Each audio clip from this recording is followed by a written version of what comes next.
I'm Dick Strawbridge, and along with my wife Angel and our 2 children, we left the UK for a whole new life in France and bought this magnificent chateau. We haven't ever regretted what we've done. It is so worth it. We've gradually been making it into our home as well as running it as a business. That's a long way up. But it turns out we're not alone, as dozens of Brits are doing exactly the same thing.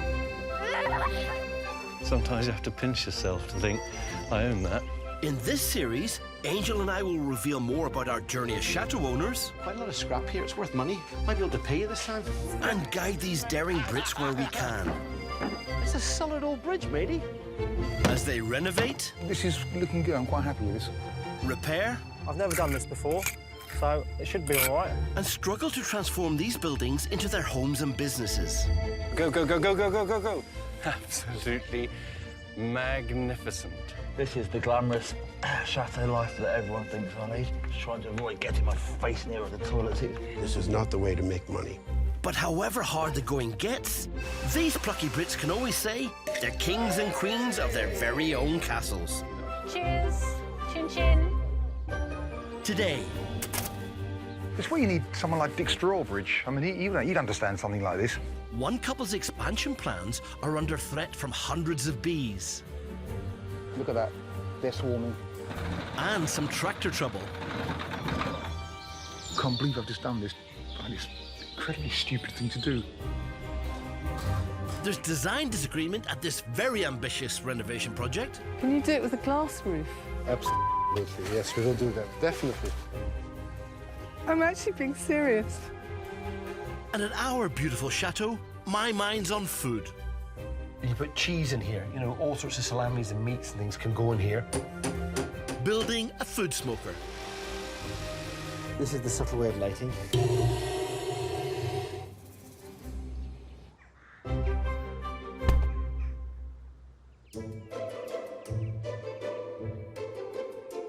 Meet Essex-born Tim and his Dutch wife Margriet. They own and run this imposing-looking building, Chatau de Humier. Built in the mid-19th century, it was once a boys' school. The couple are now into their 4th year, running it as a B&B. I see this place as being a bit like a cross between sort of the Addams Family and 40 Towers, you know. I mean, it's kind of lovely. On the other hand, you can look at it, it's kind of forbidding. Before giving up everything for their new life in France, Tim was the bassist in a successful band, and Margriet was a teacher. It's so great to do something totally new and out of your comfort zone. And in Holland, our lives were very, very separate. He always worked weekends, evenings, holidays, and yeah, we really like being together still. It's amazing. We're very lucky.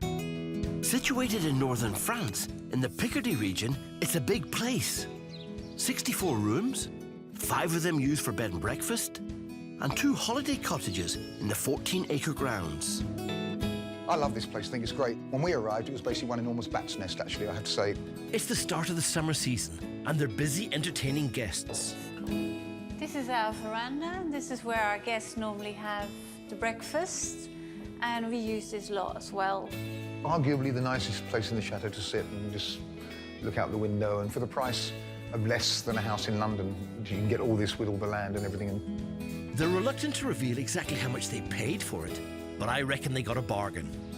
It's wow. Yeah. Still wow.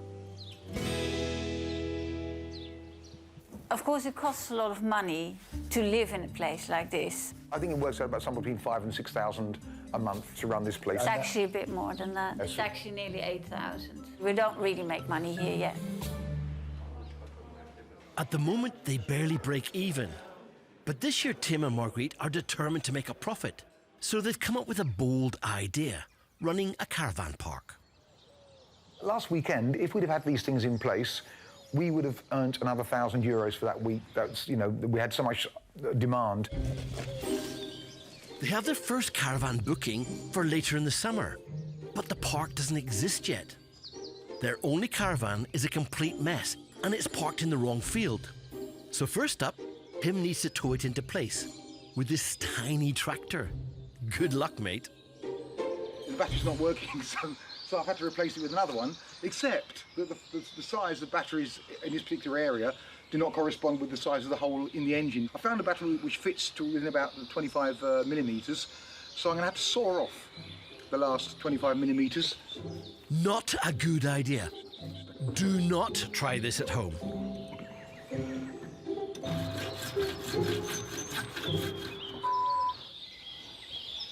That's an incredibly stupid thing to do. I can't believe I've just done this. Nor can I. It's now dangerous and it's leaking sulfuric acid. This battery needs to be recycled. But Tim got a sealant gun and he's got other ideas. It normally hardens off pretty quickly, actually, so it actually might have worked.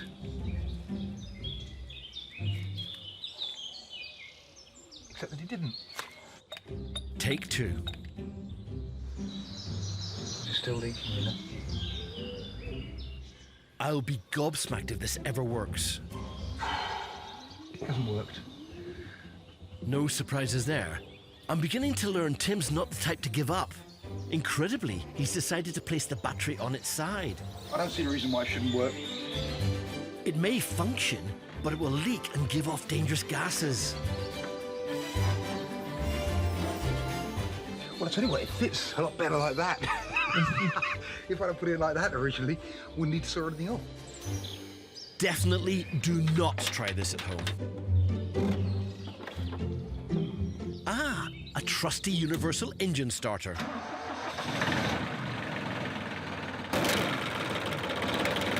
Ah, the sweet sound of stalling. Sounds like you've run out of diesel.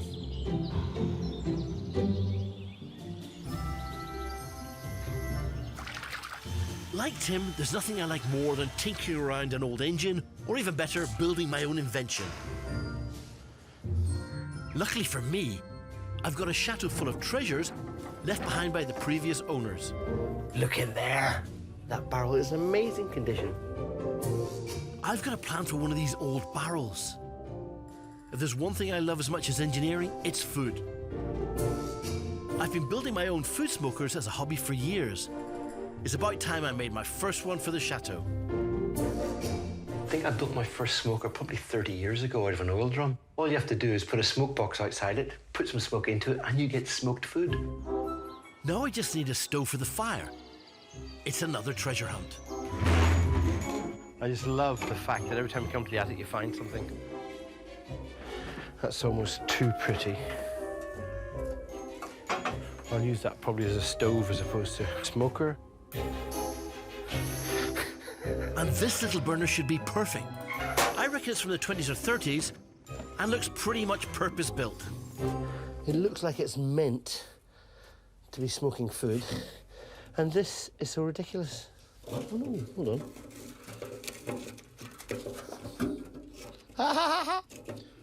It's better than that. It opens and shuts to regulate the amount of smoke. Thought I was gonna have to build something to do that. Way to go! I've done lots of different types of smokers. This is a cold smoker. I have a lovely oak barrel and I'm going to cut it up. Wooden barrels, oil drums, even a filing cabinet can all be turned into cold smokers. And there's very little heat involved. Most materials will work, including sturdy cardboard. Beside that, I've got my little stove and there's a pipe going between the two. In the little stove, the little firebox, the smoke in there is warm. But by the time it's moved down the pipe and in to my barrel, it'll be cool. It's simple. Create an opening at one end of the smoker, fit a suitable pipe, and connect to some kind of a stove holding your fire.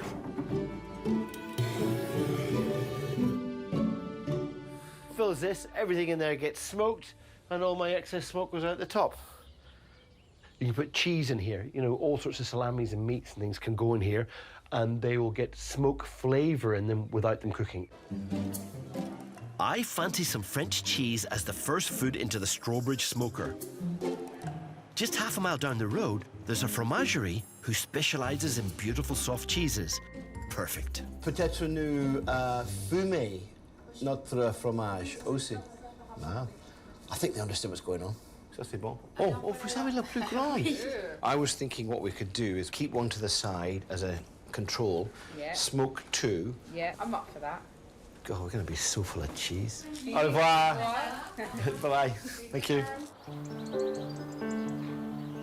One of the delights of smoking is experimenting with different types of wood, which will all add flavour. I reckon the shavings from the Chateau apple trees will be lovely.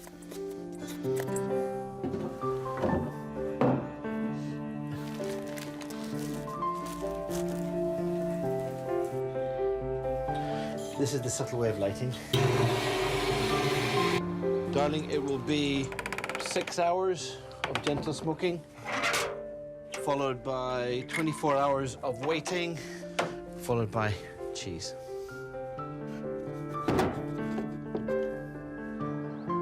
After a frankly agonising wait, it's the moment of truth. Whoa. Oh, man. Yummy, yummy.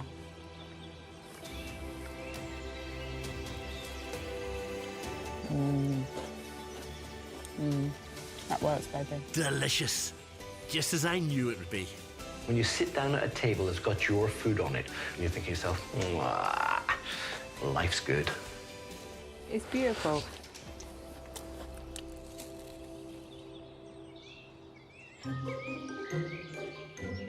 Angel and I have spent almost 3 years doing up our French chateau, and we're nowhere near finished. But that's the commitment you take on with these magnificent buildings. This is Chatau de Humier, a crumbling 18th century castle, home to designer Nicole and her architect boyfriend Stefan. He's very skilled at doing the construction and pulling the building pack together. My thing isn't that, it's more the aesthetic side of things. I'm into old buildings. I love old buildings. I love the old stone. I love this region. You're lucky. Hectic, but lucky. Every day gives us some new challenges that are going dramatically wrong sometimes. But it's an adventure. That's what's fun. Nicole from London has been helping Belgian Stefan restore this 12-acre pile since they met 3 years ago. I think the castle has about, how many rooms would it have? No idea. I don't think I've ever counted. No. Situated in the Pas-de-Calais region of northern France, Stefan originally bought this place with his parents, but since they passed away, he and Nicole have been turning it into their home. But they desperately need to bring in some cash, so they've hit on a plan to renovate the chateau's crumbling main hall and open it as a tea room. We're just doing a preliminary kind of clean. It's got years of grime on the walls and in the corners by the window. In a sense, it needs to stop draining money. Yeah. It needs to be not generating money, but at least to be self-financing. We plan to have the tea room open towards sometime in August. Now we're mid-May. It's like no time at all. Just 3 months to gut this wreck, create a new kitchen and turn it into a tea room. I reckon that makes them supremely confident or a little deluded. So let's have a look underneath here and see what's happening there. This morning they're working on what will be the tea room's main entrance. Stefan wants to get rid of the ugly flagstone paving outside and is keen to see if there are any original features beneath. It's huge. Do you think it's bigger than the other one? It's a gigantic stone. Too big. I think it's concrete. Oh, really? My goodness. That's concrete. All their digging has revealed is plain concrete. Not quite the period feature they were hoping for. Oh, what a disappointment. Never fear, designer Nicole is bound to find a way of turning boring concrete into something beautiful. We're going to pull up 1.20 m either side of the step and then hopefully create some kind of sweep in. It's turning into a major excavation. But after an hour's hard graft, Nicole's plan is already taking shape. That is absolutely the entrance. And there's a surprise for Stefan. Cobblestone. This is a cobblestone. Look, Nicole, they're gigantic. Just so beautiful. See, I had a good idea. What a result. Past the edge of the concrete, Stefan stumbled upon the Chateau's original 18th century cobblestones. They could clean up and be a perfect entrance for the tea room. Never thought we were going to find such beautiful stones under here. They're from the first part of the castle, so from the first build of the castle. Should be 1780s. But now Stefan's left with a couple of tons of rubble and no easy way to move it. Although he thinks he may have the answer. So this monster has been standing here, I think, for about 10 years. What a magnificent beast! But he's going to need a lot of luck if he wants to get it started. Renovating a chateau is all about being resourceful and making the best of what you've got. Back in our place in northwest France, Angel's a bit of an expert when it comes to seeing the potential in almost anything. This colour is quite fashionable, isn't it? But I just don't like it. Paint stripper. Angel wants to strip away the hideous green, yet still maintain the door's original character. The process is simple enough, but we easily have 100 doors in this place. Pretty much all in need of some kind of attention. So we're going to do this bit first, and then when I sort of get to about here, I'll put some on this. So it'll be a bit of a rolling effect, and I'll go down the door. This one door will most likely take Angel 2 hours to bring it to life. Dick had to strip some of these doors at the start, because we had lead paint, basically. Once we started stripping them, it was just a revelation. They looked really good, and it was kind of cheap. A good wooden door can easily cost £100 new. Multiply that by the number we've got, and you're looking at thousands of pounds. My pockets aren't that deep. We can't afford to replace everything. It's just crazy. Love keeping the character of the house. This is what I'm here to do. This is my calling in life, to look after old things. I love Dick. There's so many different parts to the door. Just finding what bit works for each. You don't scratch the door. Deep scratches might mean the wood needs sanding down, or in bad cases, a squeeze of wood filler. Extra work you don't need, so it's worth taking care. I mean, just look how beautiful these doors are underneath. Why did they paint them green? I don't know.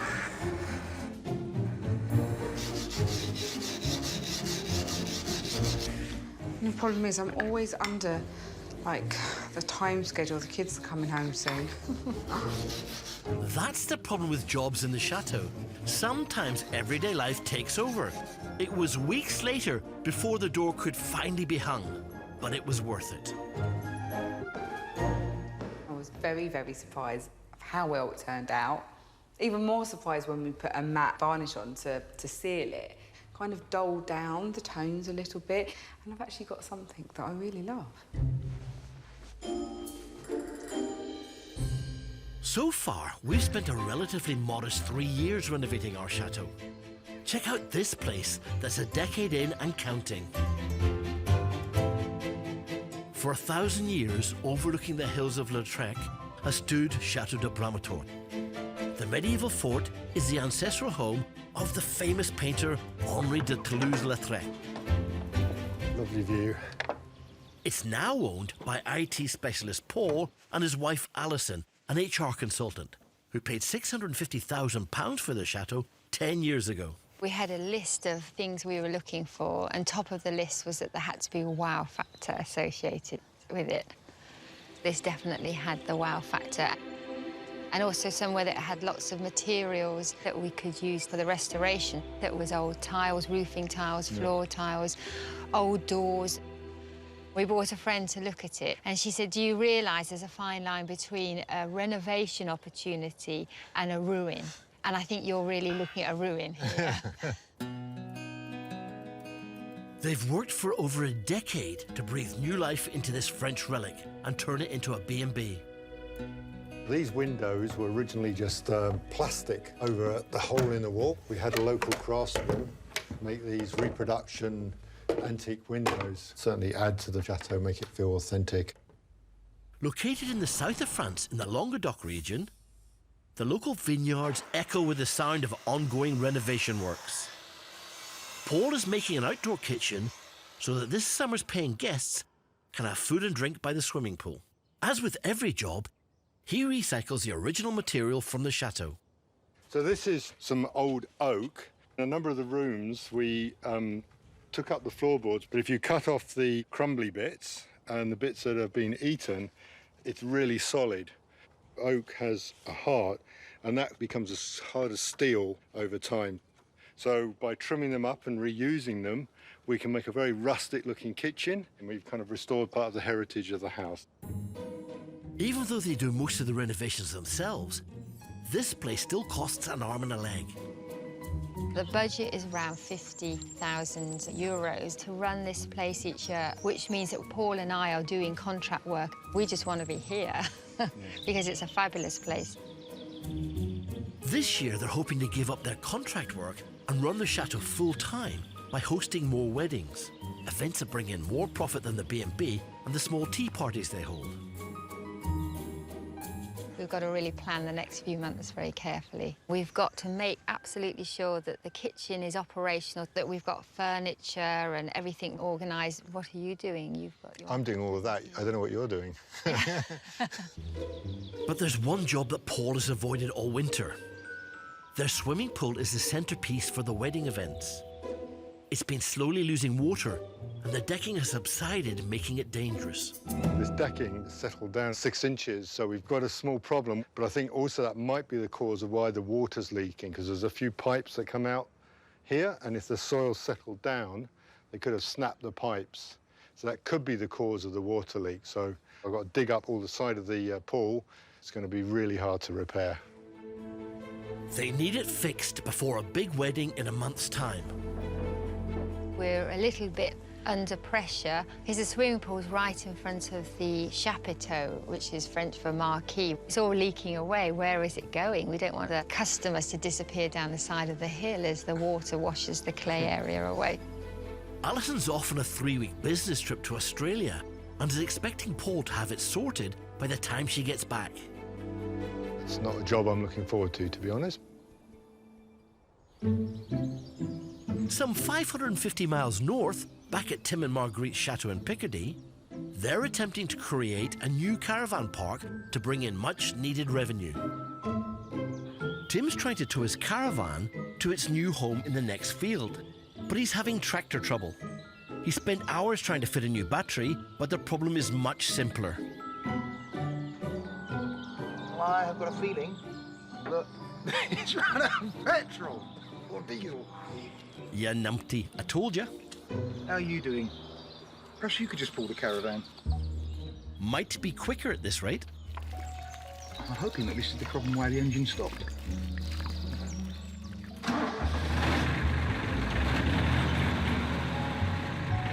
Success. But very wisely, Tim's not keen on driving the tractor with acid pouring out of his battery.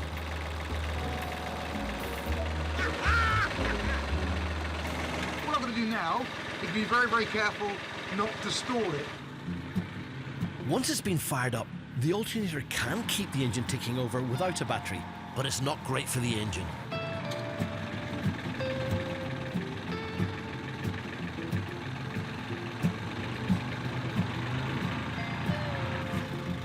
All Tim's got to do now is hook up the caravan and tow it away. Good luck with that.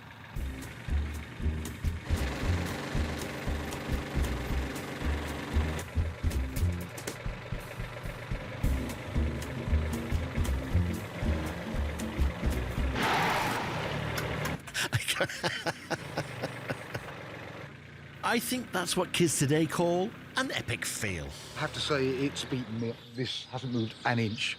That's it. So, yeah, size matters. It sure does. Lucky for Tim, his neighbour's willing to lend a hand with this beauty. He's manoeuvred it into position, and I have to say, it's a brilliant bit of driving. The caravan may now be in the right place, but it still needs a complete makeover.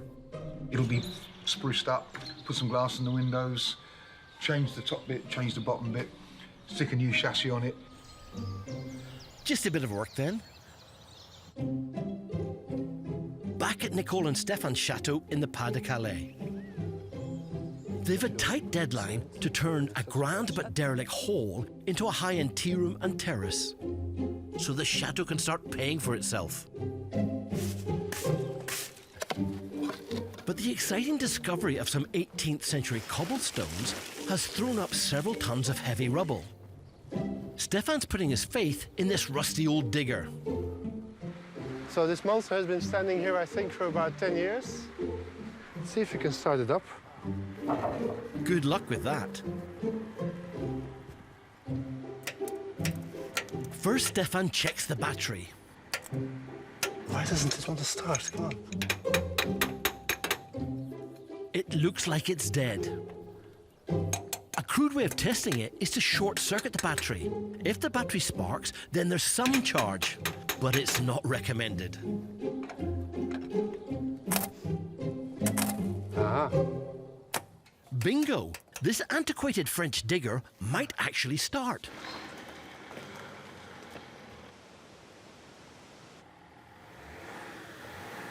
Utter madness.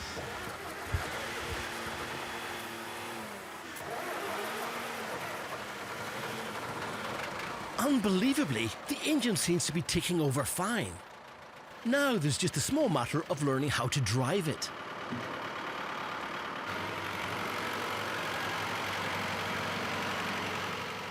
Meanwhile, upstairs, designer Nicole's in her element, examining some of the chateau's old wallpaper. Wow, that is so satisfying. There's like 5 or 6 layers of wallpaper here. She's looking for inspiration for the tea room decor. Isn't that amazing? What amazing colours. I mean, it's so bright.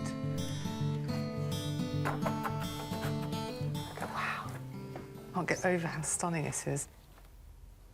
This could be the chateau's original wallpaper, dating back to 1780. You know, it might be nice. Use it downstairs in the tea room. Back down in the gardens, it's crunch time for Stefan. He's managed to get this old beast to the chateau, but can he make it lift? What could happen now is that the hydraulic cables snap because of the weight.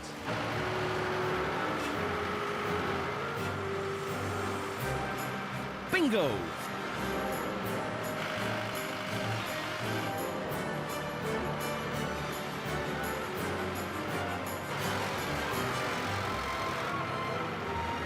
So, thanks to this amazing find, the rubble is soon swiftly moved.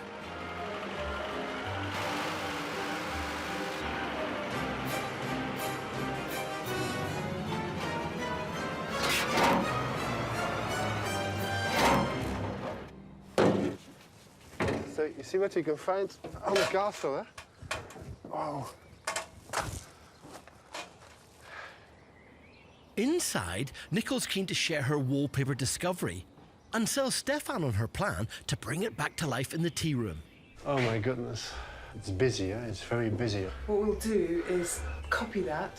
Yeah. And have it made into a new wallpaper. Okay. We've just revealed those orange cobblestones. Yeah, yeah, and it's walk very in, nice together. it'd be Yeah. brilliant. Yeah, yeah, I see what you mean. Very special. It's yeah. really nice, don't you think? It's fantastic. It's a great discovery. Back down in Languedoc in the south of France, Paul and Alison are desperate to give up their contract work and make a full-time living from their chateau by hosting more weddings. Before they can open their doors this summer, Paul needs to fix the leaking swimming pool and subsiding terrace pronto. With his wife in Australia, he's busy planning the repairs in his workshop. This is the workshop, and it used to be the water tank for the chateau. And when the water mains were laid, we thought, wouldn't it be a great idea to turn this into a workshop? Perfect for all the renovations and work around the chateau, like fixing the swimming pool. In previous summers, they've turned the pool area into a wedding venue with a marquee overlooking the valley. But in his man cave, Paul has another project he'd rather get on with. We found this when we bought the chateau. It was hidden away in the basement, and it's a Solex, a very traditional French bicycle that they stuck a petrol engine on the top of.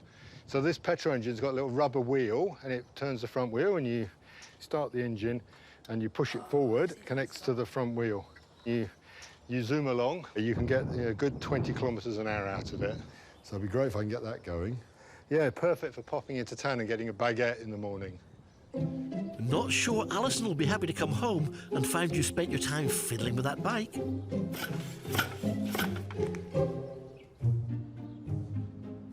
At the opposite end of the country, back at Tim and Marguerite's B&B in northern France, the summer season may already be underway, but they need to find ways to bring in more cash. The plan? A caravan park. But they have another idea too, starting a co-ownership scheme on their holiday sheets. Basically, it's costing them 25,000 euros, which is a one-off payment, and that gives you, for 25 years, that gives you 5 weeks. So someone will have 5 weeks of the year, which is a sort of rotation, things that's a bit like a timeshare, and you can do whatever you like with it. You can rent it out or whatever. But there's a spanner in the works. They can't lease the gîtes unless they fix a problem. A bee colony in one of the chimneys. It's where you need someone like Dick Strawbridge. I mean, he'd understand something like this. Sadly, those bees have to go. Otherwise, no one will want to stay there. They're in a chimney. It's in a family gîte, so there'll be people going in and out of it, and so I have to deal with this. It breaks my heart, but unfortunately, there's no way of getting rid of them without actually having to kill them. So on with the beekeeping outfit. I don't actually have a beekeeping outfit, so I'm going to improvise and make one. In this case, using a tree surgeon's helmet, bin bags, and plenty of gaffer tape. So what we're doing here is we're sealing up this bit here to stop the bees getting in. Make it as big as possible. So that gives me a bit of protection. Okay. How much does the beekeeping outfit cost? You got any idea? It's like 10 euros or something. It's worth pretty cheaper than a roll of gaffer tape. It's like, you know. You can get one online for around 20 quid. Okay, you've never looked better. I never have. Well done. Ridiculous outfit, check. Equipment, check. Man walking towards certain death, let's hope not. Okay, good luck. Thank you. I don't feel very safe doing this, I have to admit. So... Be careful, Tim. Sorry about that. He normally comes down whole, so let's just trust that that will happen again this time. The little bees are very, very busy. The good thing about that is that I can see where they're going in and out, so they should be fairly easy to close. Like his suit, Tim's plan is a bit slapdash. First, he tries to get the bees out with insect spray. OK, here goes nothing. There they go. Look at that. They're swarming. Next, he tries to block up all the gaps. There are a lot more bees than I thought there were. Be careful, Tim. Hold on. Oh, there we go. There's a big hole there. So I'm just going to fill this hole up. There's probably a great big front door around the other side that I can't get to. Unbelievably, it seems his ridiculous beekeeping suit is working. The good news is they seem to be going for the foam rather than me. We're glad when it's over. It's scary seeing him up there. I mean, I've done the job because I can see that the bees can't get in or out. Oh, man, it's nice to get out of that. Well done. Thank you. Just have to wait and see what happens with the bees. And, yeah, just give it a couple of days. It's done. It's chateau life, isn't it? Well done. Getting rid of these bees is vital. Leasing out the gîtes means a cash injection of €25,000. But for now, Tim and Marguerite have other things on their mind. Lots of people coming in. It's a full chateau, and these are the last-minute preps before people turn up. Preparing for the arrival of 30 guests tomorrow. Panicking. Back down in the Languedoc in the south of France, Paul's finally got around to trying to repair the swimming pool. It's a visual focus for their weddings, which are crucial to increase their profits. Champers, no! With the help of his friend Grant, he's hoping to find out why the pool is losing water and make the decking safe for guests.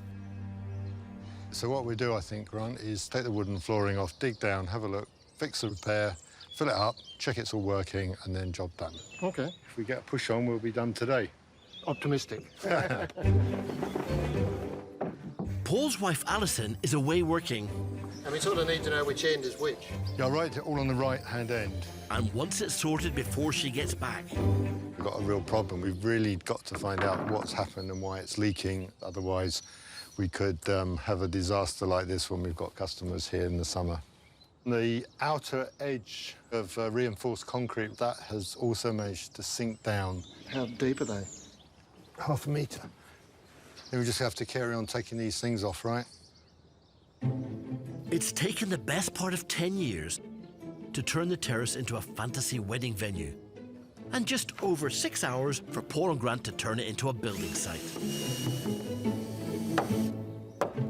There's nothing you can't solve with a sledgehammer, eh? Paul's convinced the leak is coming from a pipe that connects the pool to the pump. But that's buried under 18 inches of clay. Get the dogs here, shouldn't we? They're good at helping digging.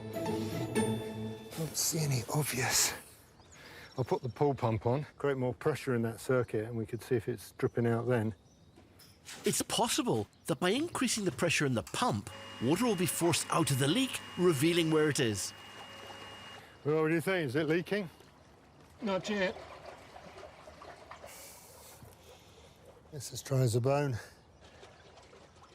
But running the pump has revealed why the pool level has been falling. There isn't a leak after all.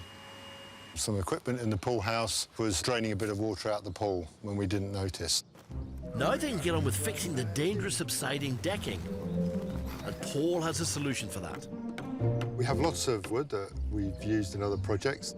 So we're using some oak and Douglas pine, wood that's not going to rot. Still straight. It's pretty good, isn't it? As good as new. So that's the edging done. Just another 75 boards to put back.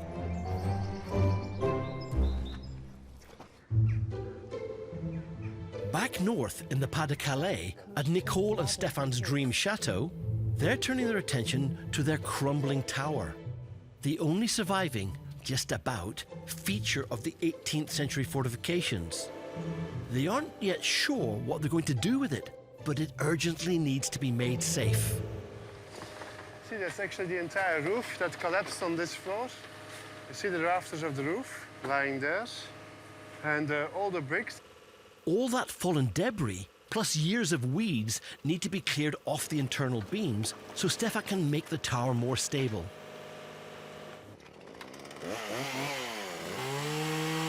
As they work down the tower, more problems crop up. Some of the wooden joists are rotten and need to be removed. I'd like to keep this one intact, and as soon as possible replace the holes with new ones. After 4 hours graft, Stefan's still got a lot to do just to make this thing safe. But designer Nicole is way ahead of him. Yeah. Well, maybe we just make this like a little extra space. Maybe we have a rectangular table in here. So when are we going to aim to do this by? We have to do this by August as well, do we? We can have like a really lovely old chandelier hanging down there. We've got can you get electrics to here? I am speechless. Can you do it with a glass roof? Yes.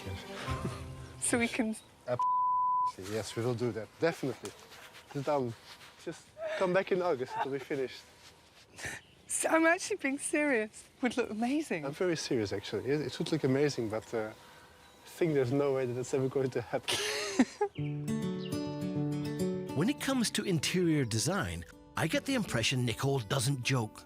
Back inside, she's been working on replicating the 18th century wallpaper to use in the tea room. What we've decided to do is to see if we can create our own version of this wallpaper. So what would be nice is to have some areas more faded than others so that it looks perhaps like it's been there for a very long time. With a bespoke wallpaper design, complete with aged effect, it's at least one job less. Have you done it there? That's better. But they only have 3 months to get the tea room ready for the summer season. And the floor is currently an unseemly mix of unfinished concrete and replica tiles. This needs replacing and could take weeks. To save time, Stefan's come up with a shortcut, installing a modern resin flooring. This is the idea I would like to achieve over here in the castle. You just put a nice coat of resin over the existing concrete. It's easy to install, it's quickly done, it just dries and it's finished. Typically found in airports and hospitals, I have to say, it's a bold choice for an 18th century castle. I think it's just going to look brilliant because it's going to be so modern in such an old place. Come on in, David. This morning they're meeting David, a resin flooring specialist from London. You've got quite a task on your hands, haven't you? We talked about having a resin floor. So it's been designed to replace vinyl, if you like. So it's like a liquid vinyl. It has flexibility to it. The aim is to create a seamless floor throughout the tea room. They just need to decide on the colour. That colour works really nicely. It looks like it's perfect. I think it looks fab. All of that together. They do look good. And that's quite a find, isn't it, really? Such a find. David leaves with instructions for Nicole and Stefan to check if there is solid concrete beneath the old tiles, as resin flooring must be laid on a dry, solid base. It's just earth. Very peculiar. It's bad news. With no concrete base, their plan for the tea room floor is in tatters.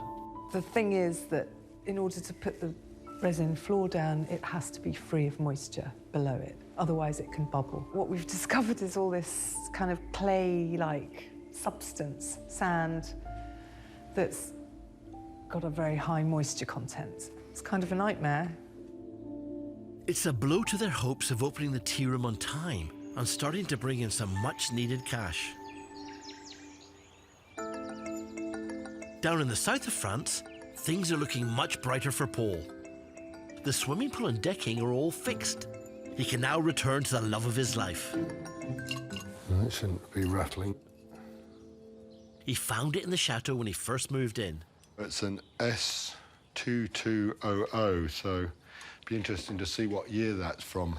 Crikey, it's from 1961, so it'd be great if I can get that going. My guess is the warranty has expired, but Paul's eager to try and get it running again and toured the French countryside at a heady 20 kilometres per hour. Normally it's either there's no spark or there's no petrol. He's a novice at swimming pool maintenance, but he's got years of experience with engines. My next door neighbour, his dad ran a garage. I used to play around and tinker with motorbikes and cars. Let's try it. Paul hasn't seen his wife Alison for 3 weeks. Maybe we can get it going now. She's been working in Australia, earning money to help cover the chateau's running costs. And today she's come home. Paul! Paul! Paul! Where is he? It looks to me like he's off to get some baguettes.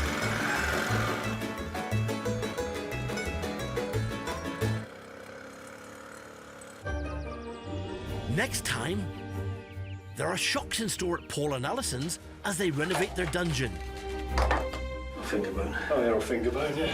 Tim and Marguerite may have bitten off more than they can chew with a full chateau of guests. We've got 14 people coming in to have 28 fried eggs. Panicking. And Angel has a surprise for Nicole. There you go. You have been knighted. Brilliant. This is so cool.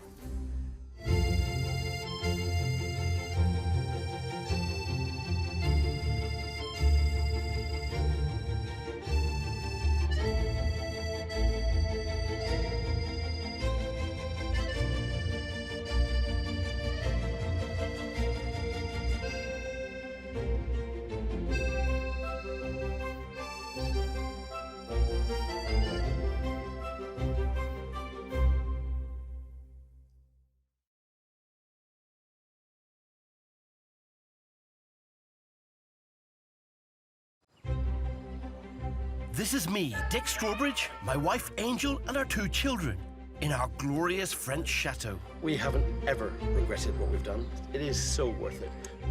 We moved here 3 years ago to follow our dream of living life in our very own castle. Oh my God! But it's not been easy. I think I'm a bit too old for this. As dozens of other Brits know only too well. Oops. Floor needs replacing as well. Because it turns out we're not the only expats who have bought a French chateau. Wow, absolutely love it. 25-year-old Bordeaux. Motherload! In this series, we'll reveal how we're running our chateau as a business. There's not a thing about making sausages that I don't find humorous. I'm still finding things that I haven't seen. And see how these daring Brits are running theirs. Lovely to meet you. Oh, whoa, whoa, whoa, whoa, whoa. This place is done up. As they face the ups. Be stunning. This is a rare moment, but I am genuinely at peace. And downs. It's a lot worse than it looks. Of their new lives in these crumbling and magnificent buildings. It is a bit of a fantasy, living in a French chateau. We might have a few problems on the way, but that's part of life, isn't it? Yeah. Today, Hello! Angel welcomes a fellow chateau owner to our home Mwah. Mwah. and bestows her with advice and gifts. There you go. You have been knighted. Come in, please. Yes. Preparations for a summer party are thrown into chaos. The phone's already going with people asking us if we've cancelled. A castle cellar's ancient secret is revealed. Oh, yeah, I'll think about it. A bumper booking causes problems. Today we've got 14 people coming in to have 28 fried eggs. And there's a big surprise for 2 chateau owners. Oh, look. Oh, it sounds just like a baby.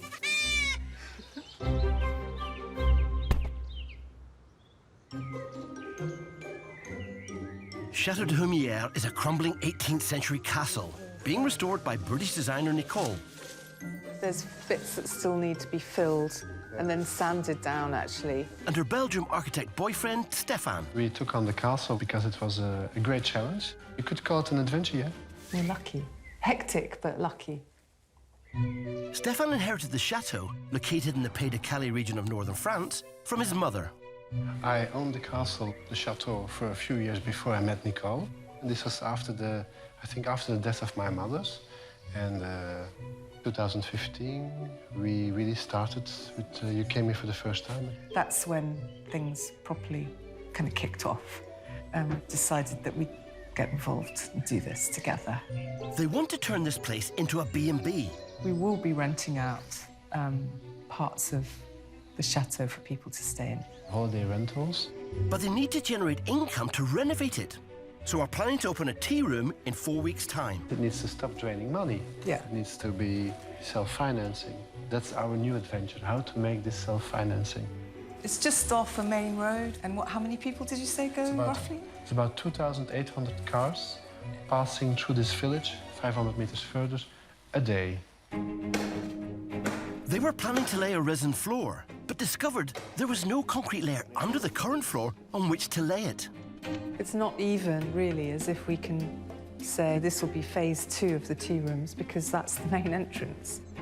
Now a revised quote has come in, including the cost of adding the solid concrete base.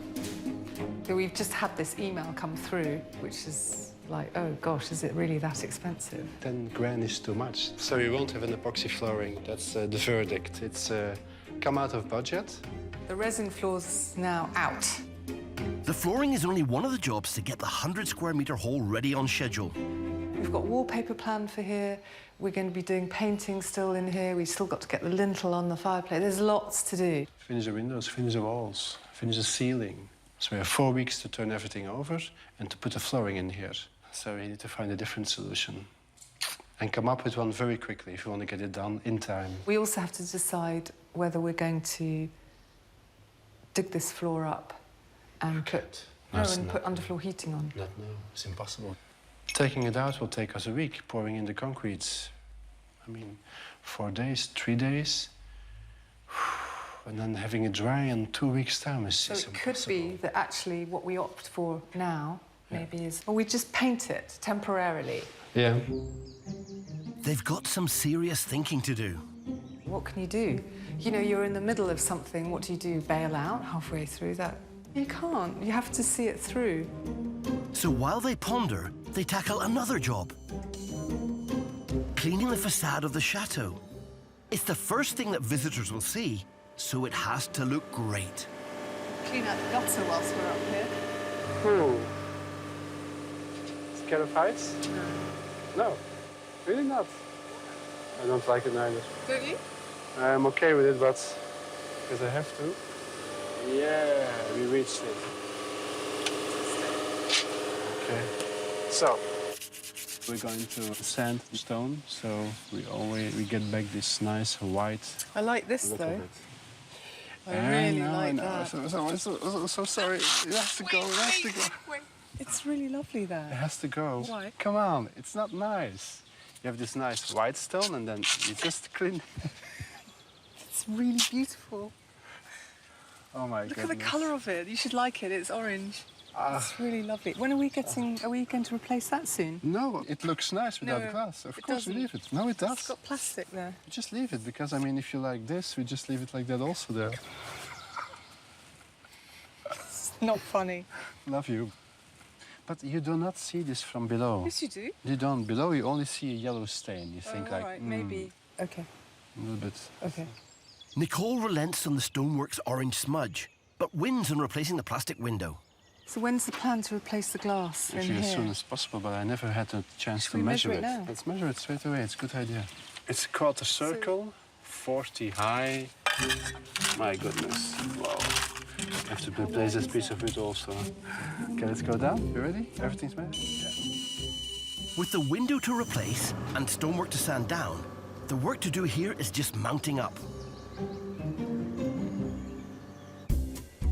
Just under 80 miles northwest, at the rather more complete Chatau de Humier, the rental season is in full swing.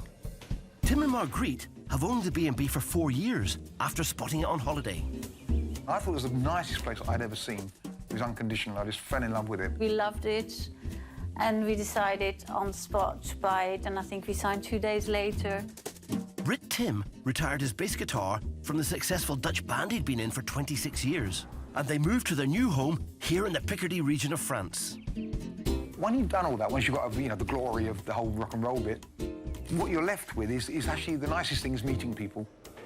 With the chateau, we get great people in here. We get some lovely, lovely guests. They're busy during the summer months, but they still aren't bringing in enough cash. The chateau is, costs money. Of course it does. Not just the cost of doing it up, but just the monthly costs. That's quite a lot of maintenance to be done. So the plans are to develop an upmarket caravan site. Last weekend, if we'd have had these things in place, we would have earned another €1,000. And lease out their gîtes to increase their income.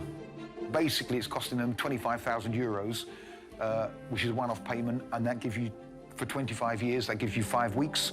Meanwhile, the usual B&B business at the chateau needs to continue, and it takes up most of their time.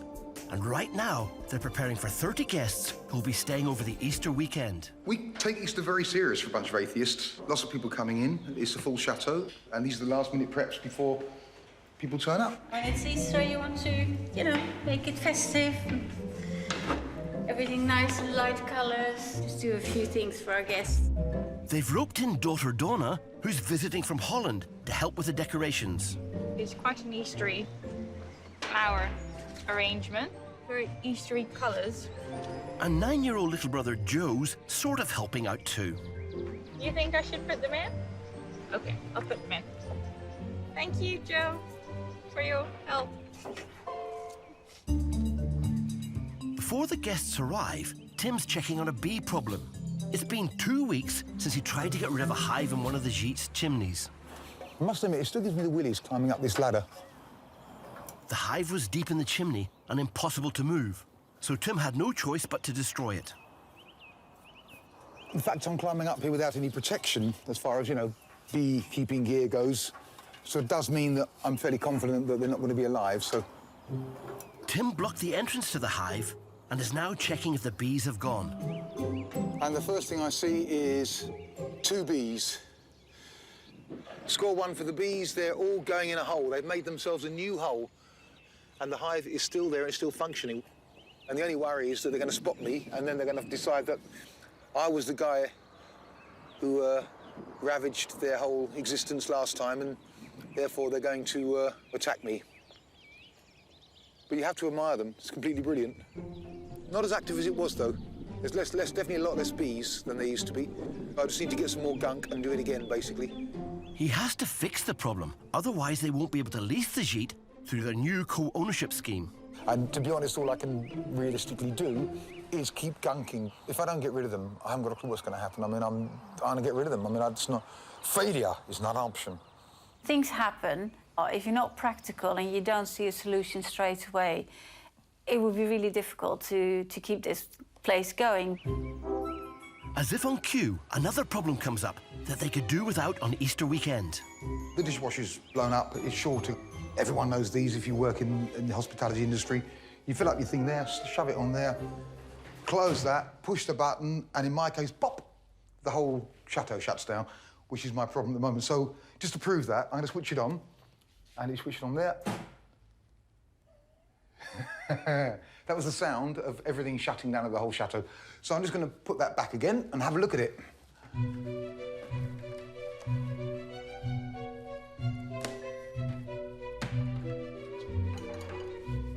Judging by the way that keeps cutting out, I reckon it's some sort of short somewhere, but I'm not sure whether I'm good enough to find it.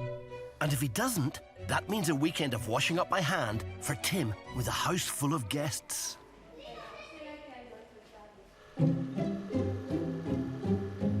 Back at Chatau de Humier, Stefan is halfway through the mammoth task of sanding the castle's 200 square metre facade. The stone is so soft, a little bit like the cliffs of Dover, so it just comes out very clean, very clear, and very white. It's pure chalk. Like if you would take a piece of it, you would be able to draw on the blackboard. So. But you do get a lot of satisfaction out of these buildings. Of course, once they get neglected for 40 or for 50 years, like this one, then catching up means putting in a lot and a lot and a lot of effort. While Stefan continues his sanding marathon, Nicole wants to find out more about her wallpaper and knows just the person to ask, my wife, Angel. Nicole sent me a picture of her wallpaper and it's lovely. She didn't know anything about it and I sent it to a historian who's come back only yesterday with some information, and Nicole knows nothing about it, so I'm really, really excited to show her. Angel's inviting Nicole to our house to share her findings. Wow, look at this. It's like driving into a fairy story, literally. I feel like I'm going to be Rapunzel in the tower today. Dying to see the inside. With a shared passion for chateaux, Nicole and Angel should get on like a house on fire. I love the symmetry, actually. It's lovely. It's really lovely. This is the 1,000-year-old medieval fort, Château de Humier. Owners Paul Hunter and Alison Ward run parts of it as a B&B. They're renovating the rest in between working away as IT and HR consultants. But they're desperate to run the chateau full-time so they can give up their jobs. If we've got that running enough, we can just spend the summers doing the weddings and then enjoying the house. And as we get older in life, that would be an absolute bliss to not have to keep packing bags and getting on planes. Located within sight of the Pyrenees in the Languedoc region of France, they've spent the last 7 weeks here building a wedding terrace and outside kitchen around their pool. The first wedding of the year is the week after next, so we're working on trying to solve a few problems in the outdoor kitchen. Tonight they're holding a party to celebrate the kitchen's grand opening. We've got about 60 people we're expecting, and I've got a list as long as your arm of things I've got to try and finish. Put the electricity in here, get the plumbing finished, put the roof on, tidy up the marquee, put some lighting up, cross our fingers, and hopefully we'll have a nice day for it. Fortunately, they've got help from family and friends from the UK. I come from a family of 12, so I've got 9 brothers and sisters. They're all having children as well, and now there's 60 of them. Last night, Alison's eldest sister, Deborah, tested out their newly completed honeymoon suite.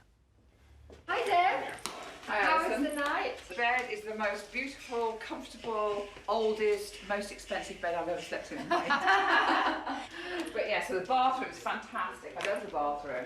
The shower is magnificent. Do you remember the first shower? Yeah. You had to climb up on bricks, didn't you? Yeah, that was and the wobble in the shower with the hose pipe. That's it. Deborah's been sharing the room with some small feathered friends. The amazing thing about this chateau is that there was birds nesting. So we put a little door in each of the nest holes with a glass frontage. How amazing to have a peregrine chicks in your wall.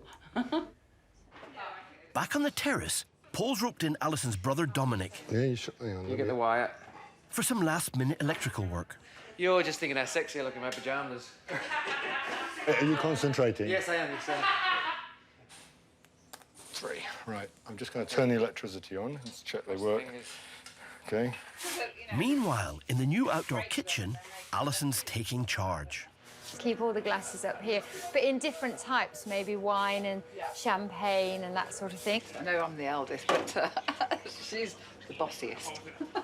And there's a load of champagne glasses over where the microwave is in the kitchen. How's it going with the... One more. Oh, well done, good job. With everyone pitching in, the party prep is coming together nicely. Do you think we've got the worst job here? But just when everything's going well, the heavens open. The phone's already going with people asking us if we've cancelled, and we've just stopped answering it. They can only hope the rain will stop to avoid a total washout.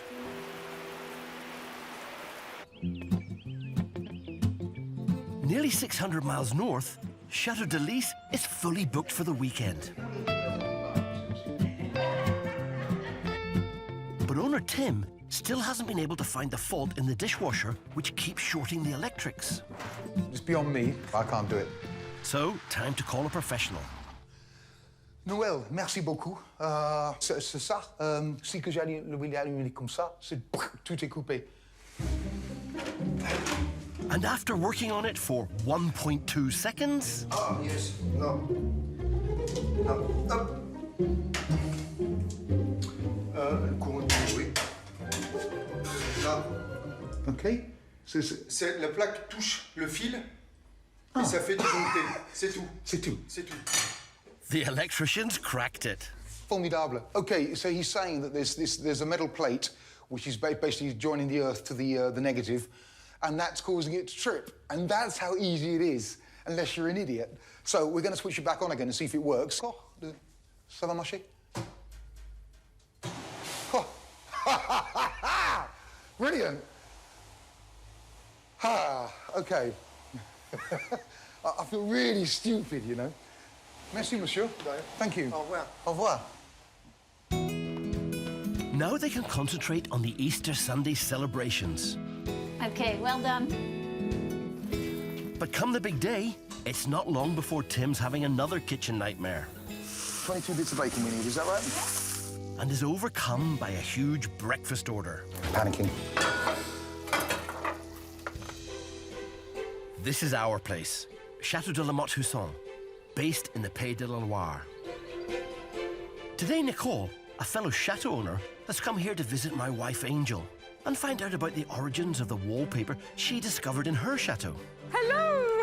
Angel, hi. Lovely to meet you. You're gorgeous. Mwah. Mwah. First, though, a little tour. Do you want to come in, have a drink, and have a little Thank you so around? much. That would be great. I'm dying to. So this is our humble abode. After you, madame. Thank you. Gorgeous entrance. Thank you, thank you. Yeah, it's still work in progress. Lovely hallway. Come on, let's go and see the salon. I mean, this is the salon. Is that original plans? How lovely that you've got that. Yeah. This is my favourite, like, you know, the original little drawing of it and the detail. I mean, it looks beautiful, isn't it? It almost looks like it's on tissue paper. Yeah, so it's on tracing paper, so it'd be on the paper that they would have used. So it's like a parchment paper. And when we were given these, me and Dick, we were blown away because it's such a special thing to have, isn't it? Not long ago, we were where Nicole and her partner Stefan are now with their chateau renovations. Now, in here, it's really, really playful. It's like a little mini theatre in a way, isn't it? Yeah.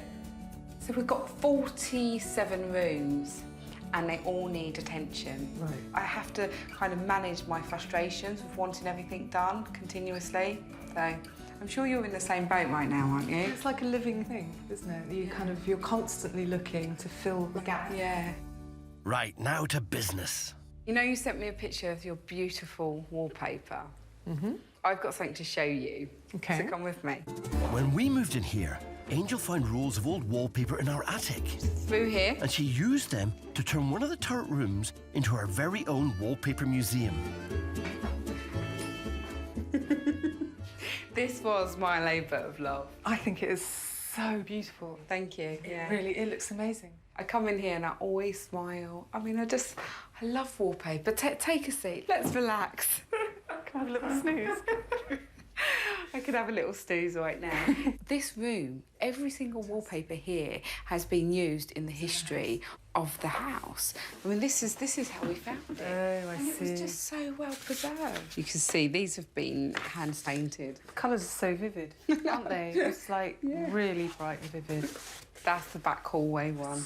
Isn't that a brilliant combination? Oh, they're just great. Yeah, And that? the two greens. Oh my God. Yeah. So what I'm really interested in is, like, when you did this, did you plan out what you were going to put next to what? No. Did you just kind of do it? You just couldn't. Actually, what ended up happening, as long as there wasn't too much repetition, just everything went everywhere and it worked. It worked.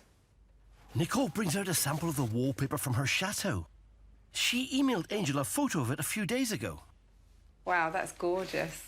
I've got wallpaper envy in my pride and joy. It's so beautiful. And orange and teal, I mean, they so work, don't they? It's very special. That is absolutely stunning. Now, I've got a bit of a surprise for you because I sent the picture you sent me to a historian. Great. And he come back to me yesterday with a little bit of information. Ta-da! Behind the pillow. Dear Angel, looking closely at the design from the photo, it looks like an extremely high-quality printing and well worth conserving. This was applied just prior to Revolution by the doyen of wallpaper makers at the Jean-Baptiste Revelion Paris factory. He surpassed all the other French makers of the time by employing the finest designers and using his own paper mill to supply the best material and use the latest methods. To know that it's come from these kind of roots is really exciting. It's about finding these little nuggets in the house and then putting your mark on it. Angel's got another surprise. So this is a stencil taken from the wallpaper. Thank you, that's so brilliant. Do you like it? Nice. I love it. It's handed over and you down there. There you go. You have been knighted. Oh, can I come again, please? Yes. Nicole can use this to replicate the original design on the old wallpaper and print it on the walls in the tea room. Brilliant. This is so cool. I think she likes it. It's Easter Sunday at Chatau de Humier, and owners Tim and Marguerite are hard at work. Okay, I think we've got about 230 eggs or something. Whilst Marguerite hides Easter goodies in the 14-acre gardens for the kids to hunt after breakfast, I have to be very quiet here, because this is where the kids are sleeping. Tim is in the kitchen cooking it. Last one's Easter bunny is done for this year. That's it. I'm gonna get ready for breakfast. Marguerite joins Tim in the kitchen. They usually offer a continental breakfast, but keen cook Tim will rustle up his famous full English on request. We get a lot of requests for English breakfast, actually, which is kind of annoying because it's quite difficult to make. One of the nice things of having a bed and breakfast. Today we've got 14 people coming in to have 28 fried eggs. That's, what is it, 32 rashers of bacon. These are hash browns, yeah. It's just very simple. It's grated potato. And the secret is to stick them in the pan and leave them alone.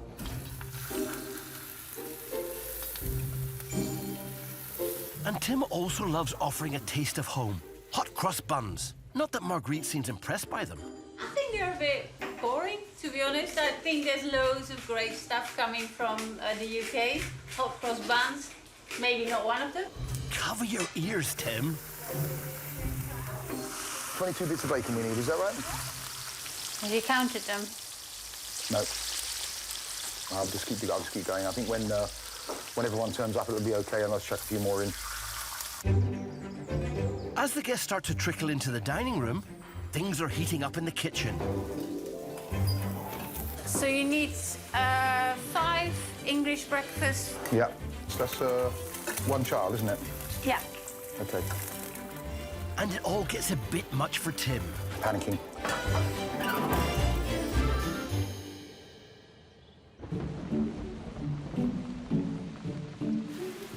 At the opposite end of the country, way down south by the Pyrenees, rain has stopped party preparation dead at Château de Humier. I think that's it now. I don't think there's a lot of chance of that blowing over. So Alison's turned her attention to another project. So we're looking at the cellars underneath the kitchen. We want to turn these into a really beautiful wine cellar. But 400 years ago, this space had a darker purpose. But going through to the end is the oubliette, where prisoners used to be thrown to be forgotten about. But also we're told that further down here, there's actually an entrance to an old escape tunnel that goes under the land to the chateau in the neighbouring valley. Alison wants to find out if the tunnel legend is true. So that would be quite interesting to excavate. So she sent her friends, Ian and Graham, down to see if they can drain away a build-up of water that has accrued in front of what they believe could be the tunnel entrance. There's a bone yet. Is it? Yeah. Chicken bone or something like that one. A finger bone. Oh, yeah, a finger bone, yeah. That's the last prison. Or something. That could be the top of the doorway. My God, it's really deep, so it could be a tunnel. God, that goes a long way in. That's it. And is that where you can feel the end of it, or does it No, go further? No, it's further than that. That must be the tunnel then. It could be a tunnel. Maybe. But whilst the digging continues to confirm it, Let's go. upstairs in the honeymoon suite, the rain has caused another problem for Alison. I'm coming round. One of the birds nesting in the wall has got trapped. There's a nest fallen down the side, maybe. Yeah, when that storm blew up, it's pushed the door out, and the birds have come out through, and they're lying there. But we've still got the birds back in there. I know, that's right. I've got one. Come on, good girl. Come on. That's it. So much for nature. And there's more good news outside. The rains have finally let up. So Alison's family are back out doing the final prep for the party. We're having a domestic now over the bunting and the writing. Too scared to put it up anywhere. Put one piece of cross of wood and put the other two inside. Alison didn't want it inside, to be honest. I think she wanted it all along the top and all along the top of there. The top of there, outside it's going. Yeah. I made a decision. But if Alison comes along and says she doesn't like up there, then Ian made the decision. They've now got just 2 hours to get the kitchen up and running, and 60 hungry guests expected. We can't cancel, so we're just going to push on and get as much done as we can. It's taken a long time just to wire these fridges in. At Chatau de Humier, owner Stefan has just 4 weeks to transform this into a fully decorated, refurbished and functioning tea room. He's finished sanding down the outside of the chateau, and now he's repairing the window that will sit above the entrance. Just tidying it up a little bit here. More than 200 years old, so it'll never be a new window, but it doesn't have to be a new window. It can keep the charm of just being old. I think it's ready to put up. Okay, here we go. Kipras, if you can hand me the glass when I'm standing somewhere over here. Yeah, super. Make sure, put in here, right. So try putting it like this. Okay. Yeah. Done. Great, great. It's not a job done, eh? It's coming from a derelict window without any glass and now having a good window. Perfect, eh? That's one job done, but still hundreds to do. Over at our chateau, his partner Nicole is picking my wife Angel's brains for advice on how to run a tea room. We're not entirely sure exactly how we're going to do it. While they chat, Angel is showing her a recipe for a summer drink they could sell. Smells amazing, don't they? They're amazing. Do. A cordial with black currants fresh from our chateau's garden. And you can just imagine these on your your tarts at your tea room as well. Having run a tea room of her own, Angel knows exactly what it takes to get Nicole's business off the ground. Have you thought about what an average cover cost would be? No. Okay. I guess this is the time when you need to have your plan, your vision, because everything you're doing will be tailored to what the final outcome is. Yeah. You know, if you're doing a tea room that's open to the public, you're going to design the room for that. The only thing is, if you end up working and investing to create something and then you've missed the season. Nicole's tea room business is focused on making money during the summer months. You know what? You're still in the mindset of just summer passing trade. I don't think that's your market. You don't want to be the destination place where Mr. and Mrs. Smith turn up and spend 20 quid. Instead, Angel wants Nicole to think much bigger and think of a year-round business. Events, special occasions, that happen all year round. Sure. You know what I mean? You want to be a destination place that someone's paying $1,000 and you have 20 covers a month and bring 20 grand in. Staging events can turn a chateau from a money pit into a pot of gold. Watch the splatter. Every time you have a customer, they need to pay for something in the chateau to be renovated, OK? If you think about it like that. Back to the cordial, and after cooling, it's ready for tasting. Service. I just get On a its kick out way, of saying ma'am. that. Dick says it to me all the time. Oh, wow. Now, you will not pour that elegantly without getting it everywhere. And that's what I thought. Yeah. Fab colour. That's gorgeous, isn't it? Cheers. Angel has one more piece of advice for Nicole to help her keep track of her finances. I've got one more little thing to give you. And it's on a serious note. Because whatever you do, you've got to make money out of it. So I want you to have a think. Now, these three here are your costs. You should have a third, which would be your direct costs, a third, which will be your labour. And even if you do it, you need to pay yourself, OK? And then there should be a third, which will be a profit, and that'll go in your pocket. You can go and buy a dress or a sink. Right. It's always going to be a sink, isn't it? I know. Thanks. Cheers. Cheers. We have to stick together, us mad chateau owners. Thank you. You're welcome. Best of luck with everything. Thank you so much. Stay in touch and travel safe. Nicole's just great, a little bit bonkers. And I just wish her all the best, you know. She's working her socks off. Good luck to her and Stefan.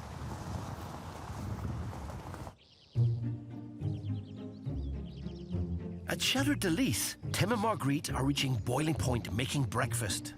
Can you get me a few little blue plates? 14 full Englishes, plus warm hot cross buns, are giving Tim a breakfast breakdown. How are your hot cross buns coming on? There, almost ready. I'm just going to do this Okay, first, because you do otherwise that I'm doing three things at once. That's fine. Because things will go wrong. See, I've just realised I forgot to put the mushrooms on, so... I think that's the other people coming down now. OK.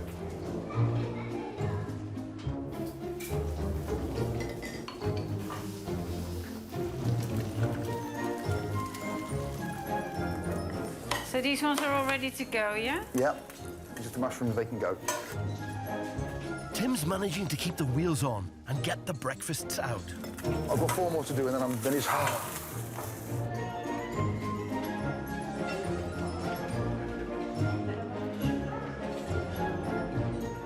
The last egg. Yeah! Look at that, breakfast is done. Yes. It's a good feeling, actually. Ah. What time is it? So, I don't know, that's about an hour and a half of breakfast, isn't it, I guess? 14, was it? 14 breakfasts. Great. Hot cross buns. Oh, cross buns, yep. Yep.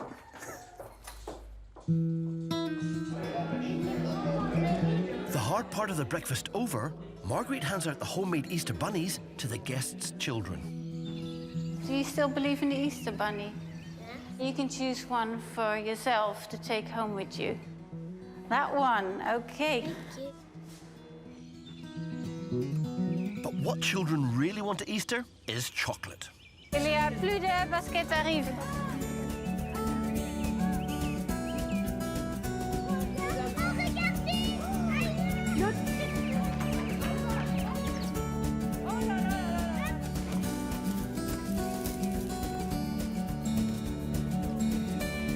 Cheers. Chin chin. Happy Easter.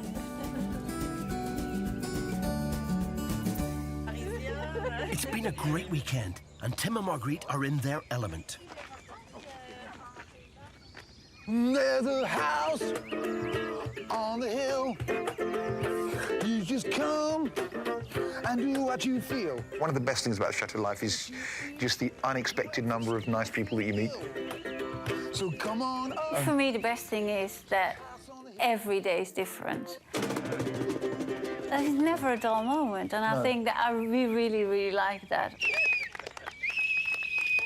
Enjoy it while you can, Tim and Marguerite, because you still have a lot to do to get your gîtes and that caravan park up and running.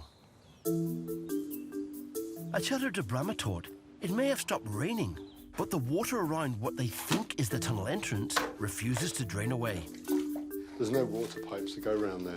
It looks like we're not going to be able to find the tunnel. It's like the water table level is just too high now. So the mystery continues. Paul and Alison's search for the elusive tunnel has come to an abrupt end. With it flooding anyway, it's probably not a good idea to try and excavate it any further. We won't do too much more stuff down here just because it's so wet and humid. With cash tight, locating the legendary tunnels will have to wait until next year. For now, there's the outside kitchen to finish. Hey, we have water. Let's check it's not coming out the bottom. Oh, No, they're not. how stupid's that? Tightened up. That's it. It's done, and just in the nick of time, as the guests start arriving for the grand opening of Paul and Alison's wedding terrace. It's good to test it out tonight because we've got the wedding party next month using it for the first time. So this is a bit of a check to see if everything operates check everything properly. works properly. We're opening the kitchen officially. And merci pour tous les amis qui viennent ici ce soir. J'espère que vous avez une très bonne soirée. Et je suis très contente pour ouvrir la cuisine. I'm going to cut the ribbon. Okay, thank you. Got the kitchen working? Kitchen is amazing. I'm so pleased to finally have something out here that our guests can go and enjoy and relax and have family and friends. Oh, c'est gentil. So the new wedding terrace is a hit. Let's hope it's a hit with the wedding guests that arrive here for the first wedding of the season in just 5 weeks' time. I'm looking forward to seeing how that goes. It's just a shame everyone's in the kitchen. It's like any party, right?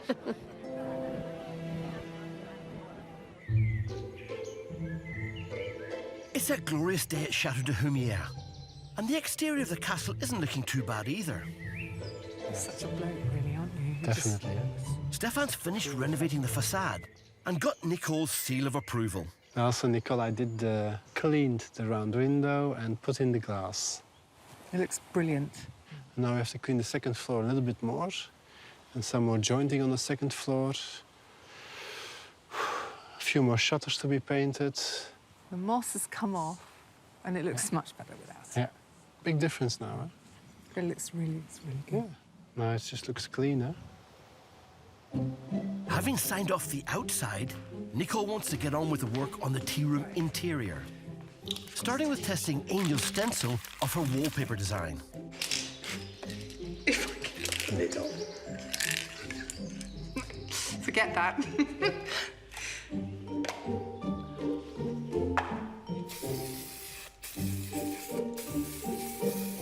See, I've gone over the edge. That would need repainting anyway. Wow. It's just an experiment. Oh, hi, Stefan. Wow. Well, you know, this is like work in progress. So I think... It's great. You know, at the end result, we don't want to be seeing this outline square. It's quite nice, isn't it? It's lovely. So it works out at 7. Mm-hmm. Ah, yes. All the way up. And then that brings the design through into this room as well. Without using the colours? Without using the colours, exactly. Actually, it's come out quite nicely, but I'd like to try to see what pastels... Because I think pastels might give more of an effect of what the original wallpaper's like. I don't know. But do you like it? It's amazing. Cute. Cute. It's not cute. It's amazing. Stefan's on board with the stenciling. But Nicole also needs to sell him on Angel's advice to take their tea room plans up a notch. Thing is, about running a tea or coffee bar here, the costs that are involved, first of all, we don't know how much traffic we're going to get. Because the chances are we'll be raking in peanuts that won't really even cover our costs. The bottom line is, if we just do a tea room, it's not a good idea. The big message is maybe think bigger. Use the room for other events. It could be courses, it could be conferences. I think she's right. It's just finding the right usage of this space. So Stefan seems to like the idea of thinking bigger, but they don't quite know what type of business to go for yet. Either way, they'll need to find a solution for the tricky floor problem. You'd say like the tea room here. We haven't decided anything about the floor, actually. We need to go for a cheap solution first. It's a lot of stress getting it done in time, of course. But before they get any closer to a decision, they're needed elsewhere. Nicole and Stefan keep 3 goats at the chateau. One of them is heavily pregnant. Or was, by the sound of things. Oh, look! Amazing. Amazing. Oh, it sounds just like a baby. 2 goats being born. It's amazing. All of a sudden, we hear this little sound. And Stefan charged off down here because we know that one of the goats is pregnant and due kind of any minute. It really must have come out of the womb like 5 minutes ago. I think this one is a ram, but I'm not sure. So sweet, huh?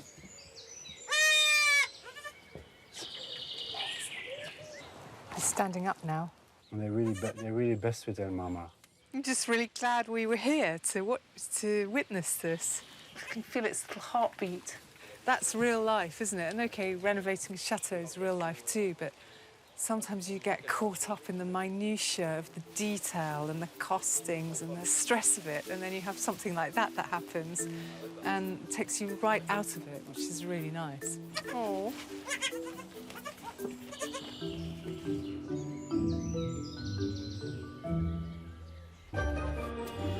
Next time, for Nicole and Stefan, the stress of getting their chateau ready for an opening party starts to take its toll. Stefan's been working day and night. Slightly worried about him, actually, because he's been working so hard. To the point of becoming dangerous. He lost 4 kilos in the last 2 weeks. 4 kilos. It's quite a lot. Tim's caravan renovation starts to take a step backwards. A little bit of wood to be cut out and sort of put in again, but... Oops. And the floor. The floor needs replacing as well. There are prenuptial jitters at Paul and Alison's chateau. Gosh, I'm sitting down. Not that I'm panicked or anything now. Oh my goodness. Oh, yeah. And at another chateau, a mother and daughter disagree on how to put on an event. I would never have done a party like this, personally. Absolutely not. Stephanie, I think you complicate your life. A radish is a radish. You serve the bloomin' radish. It's great having my mother here, but stress levels have risen because she's never happy with what I'm doing.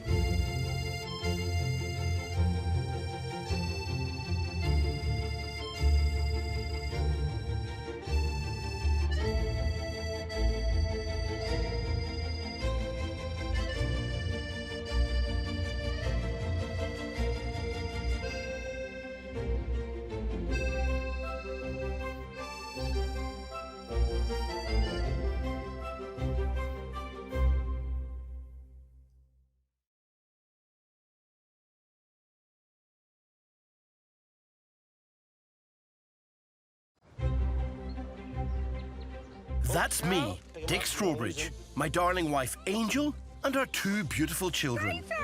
Nearly 3 years ago, we upped sticks for a whole new life in France and bought this magnificent chateau. We've been doing it up ever since. Oh, baby, you're so strong. Turns out we're not the only ones. Oh, yeah. Oops. Dozens of Brits are taking the plunge to rescue these stunning buildings. What amazing colours. We need to get on top of it, get on top of the goats. In this series, we'll reveal more on how we're running our chateau as a business. Oh, back on dry land. I'm still finding things that I haven't seen. And we'll help these daring families run theirs. Here's to the meeting of 2 like-minded couples. Cheers. Cheers. As they face the highs... I'm absolutely terrified. ...and lows. It's extremely expensive. It's financial suicide. ...of running these gorgeous buildings as everything from B&Bs to beautiful wedding venues. Owning a chateau isn't glamorous. Anyone who thinks it is delusional. Today, the stress of prepping a chateau for an opening party takes its toll. He lost 4 kilos in the last 2 weeks. 4 kilos, it's quite a lot. But come the big night, it looks like it might bring in some business. Your wedding, My wedding, that's right. I might have to talk to Martin about that. At one chateau, a mother disagrees with her daughter's plan to bring in some much-needed cash. I would never have done a party like this, personally. Absolutely not. It's great having my mother here, but stress levels have risen because she's never happy with what I'm doing. One man's caravan renovation plans take a backward step. A little bit of wood to be cut out and sort of put in again, but... Oops, and the floor. The floor needs replacing as well. And a bride suffers prenuptial jitters before her chateau wedding. Oh gosh, everyone's sitting down. Not that I'm panicked or anything now. Oh my goodness. Oh yeah.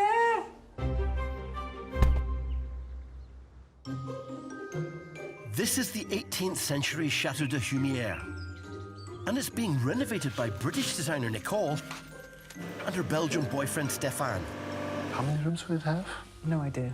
I don't think I've ever counted. No, we were always focused on renovating them. Huh? Plus, you have a short-term memory problem. It's because I never sleep. Huh? Located in the Picardy region of northern France, they've been working on it for 3 years after a chance encounter in a hotel. I was sitting in the lobby reading a magazine. I was like, ooh, there's a picture of my house. All of a sudden, I got tapped on the shoulder. I looked up, and Nicole was standing there. I said, do I know you? She answered, you should, because you're looking at my house. I'd spent several years restoring a property in the south of France. It was photographed in this magazine. So I just thought I'll give him a tap on the shoulder. And then we ended up as a couple over here renovating a castle. They're now converting it to an upmarket B&B. It needs to be generating money. It needs to be self-financing. They were also planning to open a tea room to start earning some money. But after Nicole went to see my wife Angel for some advice... I want to be a destination place and bring 20 grand in a month. She returned with some news for Stefan. The main things that I learned is basically the bottom line is if we just do a tea room, it's not a good idea. So Nicole came up with a plan. Now we're going to be concentrating on getting the rental spaces decorated and ready. She wants to focus on getting a B&B guest room within the chateau finished. And as for the hall... Maybe as a breakfast room? Exactly. It could be perfect as a breakfast space and then in... Also for other types of events? Exactly. Or how do you see it? Yeah. Use the room for other events. It could be courses, it could be conferences. Every other week we plan a course. Who knows? We have to think about that. People can book it, people can then use the space. So now they're rushing to get the hall... There's been some plumbing issues. There are holes in the floor. And guest room. Putting up wallpaper, it's taken ages. Ready for the summer. Getting the electric cables into the walls to put the lighting, connecting all the electricity. We're clearly not ready. You know, we're just not. But with their target deadline fast approaching, their new plans have been thrown into chaos, with their application for a vital loan from the bank rejected. It was a complete blow, which has affected how the work has been able to progress. Had the mortgage come through, we'd have been able to have some more people on board, working faster, getting things done. You can imagine what a hole such a place creates in your pocket. So it's really put a lot of pressure on. With no money to pay for extra workers, Nicole and Stefan have had to work even harder to try and get the hall and guest room finished. This is the room we're going to be renting out so that we can have a little bit of extra income coming in. Clearly, we're not ready now. We've got some painting to do, we've got curtains to put up. There's a load to do, but we'll have it done. We have to. And they're making life even more difficult by throwing a party tomorrow for friends and family to kick off their new plans for the hall. This is a bit of a practice run, really. See what kind of atmosphere we can create, see how many people we can get to fill the space. It all looks rather stressful. 4 kilos I lost already, Sylvain. Yeah, he lost 4 kilos in the last 2 weeks. 4 kilos, it's quite a lot. I mean, it's adding a bit of stress because we've had to organise things in time, but it's worth it, I hope. With cash short, quick fixes and easy patches are the order of the day. We have this blank spot in between with a big difference of height. So we're just filling this up with concrete, we're leveling it out, and that we have a temporary floor for when the people, when people come up. Otherwise, they might fall down. Job done, but Stefan's looking exhausted. Last night we get 3 hours of sleep, and now it's just getting through the day. Each one you see, you just have to sort it out, get it done, trying to survive until tomorrow evening, I think. But with just a day to go before the party, there's still a mountain of work to do.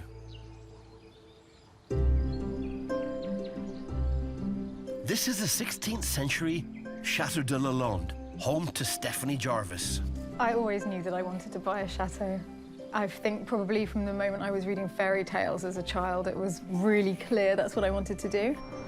Located in central rural France, she and her friend Nick bought this place together after pulling all their resources. I had a 2-bedroom flat in London. He also had a 2-bedroom flat in London. He said it would be way more fun if we sold both our flats and got maybe a 4-bed terraced house in Arsenal with a garden.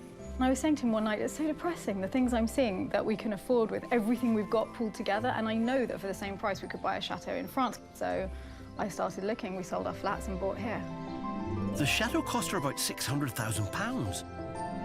Not a bad price for a 500-year-old 17-bedroom palace with 60 acres of land, a lake and a private chapel. But it needed a lot of work. We redid all of the electrics, all of the plumbing, had to put in septic tanks. Obviously, all of the asbestos had to go. We insulated every outside wall downstairs. So big works. The renovations were very expensive, but then the maintenance costs start to hit, and that I hadn't really thought about that much. With bills to pay, Stephanie's come up with 2 ways the chateau could generate some cash. The chateau generates money mainly through chambre d'hôte, B&Bs. The chambre d'hôte is working more and more every year, but by far most of the business comes through workshops. We have maybe 6 a year. The workshops are for groups of musicians who stay for a whole week. She also has a long-term plan. I want to make 2 new apartments over the garages, and I'd like to rent them as gîtes. And to pay for this, she's launching a new event. We want to try and start sort of singles weekends. So that's the next big project for this year. She plans on hosting singles parties where 20 to 30 single people come to the chateau for a weekend to meet, dine and play games. It's quite nice to just go away somewhere in the middle of nowhere and meet lots of other people around the same age group who are single and so wanting to meet lots of people as well. As a trial run, she's invited 30 close friends and family for an Easter weekend dinner party. It's even got a theme. Tonight is the Under the Sea themed dinner, so I'm mainly doing fish and lots of salads. But the person she thought was helping with the cooking can't make it. Well, I can't cook. My mother collects cookery books, so I got every cookery book I could find. I spent the whole night just going through cookery books looking for recipes. It's not so much could things go wrong as what will go wrong. First job Stephanie takes on is a simple garlic mayonnaise. I may have broken the whisk. Yes. This is much better. C'est belle! Stephanie's mum, Isabel, who's French, has joined her daughter for the weekend. Mayonnaise. It's been a bit of a struggle. The first machine was broken. Second machine is working. But we're getting there. That's the story of our lives. You get here, something is broken. Always. She's much more organised than I am. I think she finds the party quite stressful because she just sees the work that needs doing. I would never have done a party like this. Personally, absolutely not. Mummy doesn't understand how she had a daughter like this. No, I think there has been a big mistake at birth. A switch. A switch. I don't really understand why I am attempting to make mayonnaise when there's so much to do. Luckily, some of Steph's friends have arrived early and helped make a start on the decoration for the undersea theme. So we've got a lot of fabric, but I'm not too sure how we're going to turn this into waves. Just tent it. Tent it so that it's like hanging in waves like this. Okay. Her friend Michael doesn't seem convinced by the underwater theme. So I think this is going to be a lot bigger than I thought it would, and I'm not sure it's going to feel like we're under the sea. Oh, ye of little faith. Back in the kitchen, Stephanie has more pressing concerns. Mummy has arrived not so much to save the day with the mayonnaise as to criticise the mayonnaise and tell me what the mayonnaise... Constructive. Oh, constructive. Yes, so that criticism. you can make it perfect.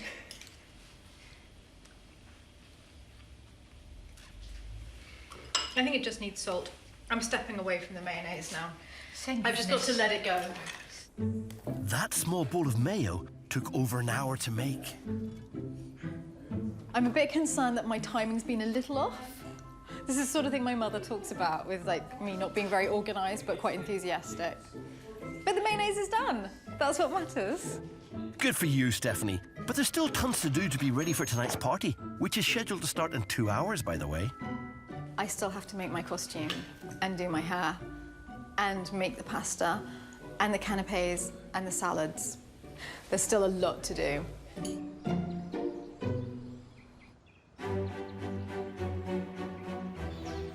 Château de Humier. This mid-19th century, austere yet beautiful building was once a boys' school. It's now run as a B&B by Britt Tim and his wife Marguerite. But they're not bringing in enough income. Our biggest problem is we have undercapacity during the summer, so we have to sort that out, because if we can get that together, then life becomes a lot easier. So they've got big plans.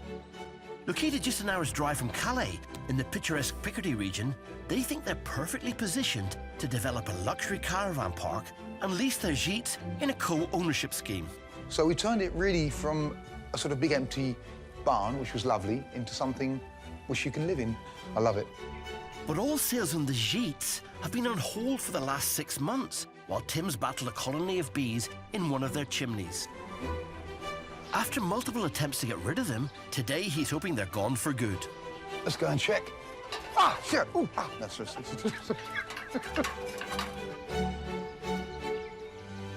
Well, I think the bees are gone. Brilliant. Jeep's safe, and people won't get stung on their bum. We have won the battle of the bees, and they've all gone, so we can get on and we can sell the jeep. Their other project, the caravan park, is still in its early stages. They've got the first caravan in position, but it's a sad old thing in need of TLC. Tim's replacing the outer wooden panelling to make it weatherproof.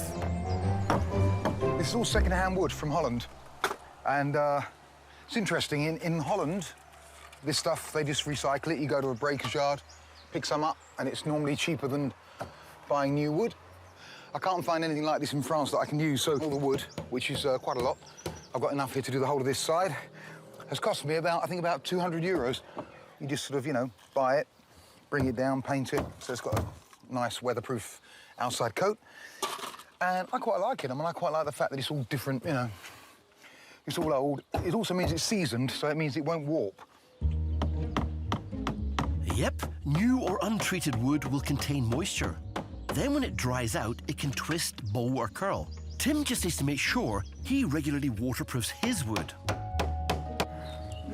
Some bits are easier than others. This one bows in the middle, which is a shame. Tim and Marguerite have got their first guests arriving to stay in a month's time.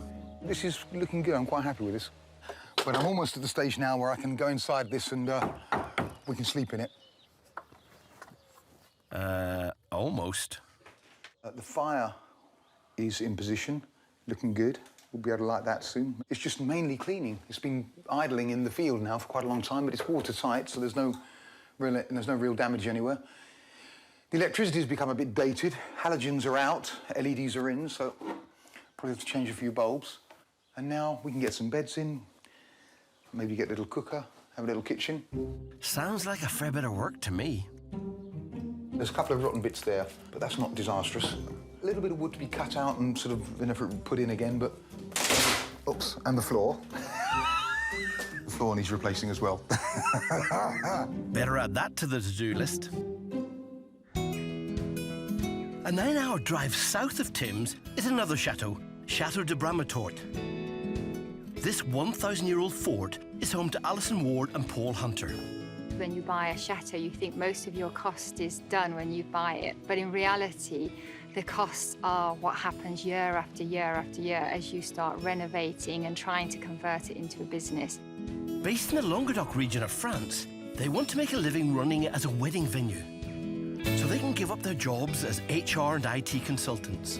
It's been 10 years of graft, 10 years of having to travel and work in different parts of the world and come back here and do the renovations, turning it into an incredible environment for people to have their weddings.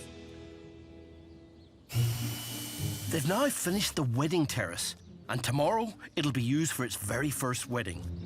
Paul and I love turning the place into something beautiful with wow factor that our clients can really enjoy. Today, the bride and groom have arrived.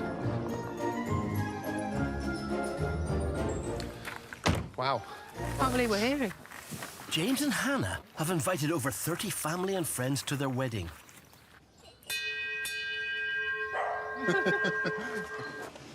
With Paul away working, Alison is holding the fort.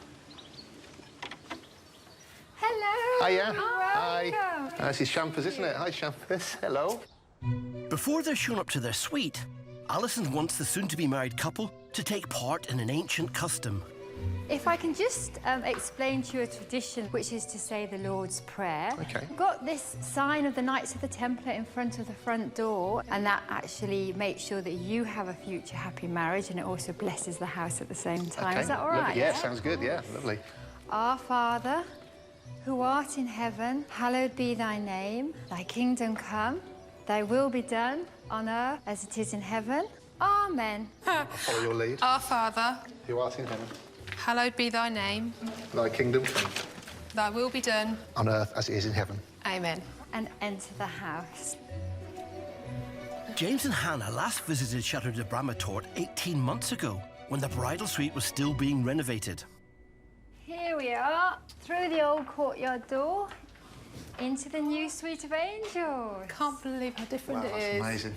I love all the furnishings as well. Lovely. Wow. You've got the balcony out there. Of course, yeah. Oh, fabulous. Oh, that's spectacular. Wow.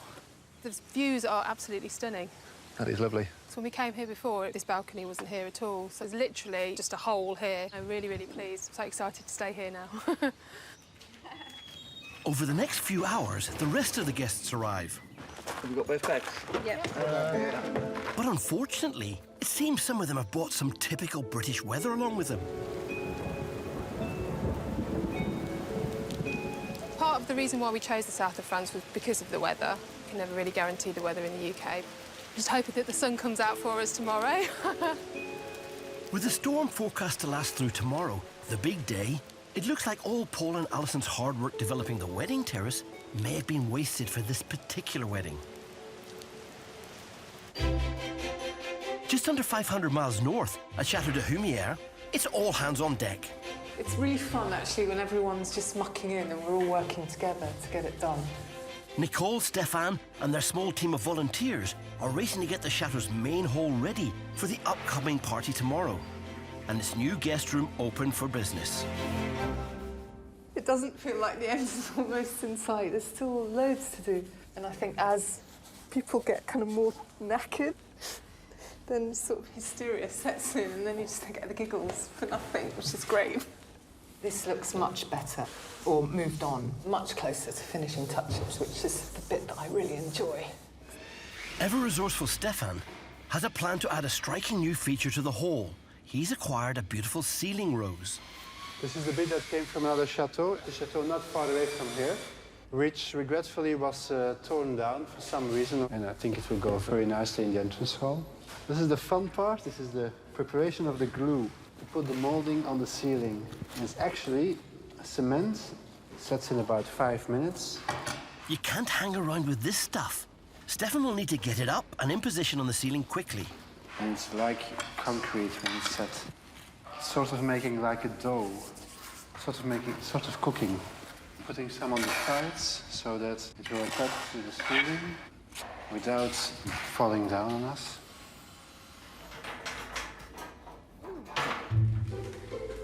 If you hold it, I will screw it. Yeah? You like it? I think it's brilliant. I know how to fix it. Okay, let me think. With a piece of wood.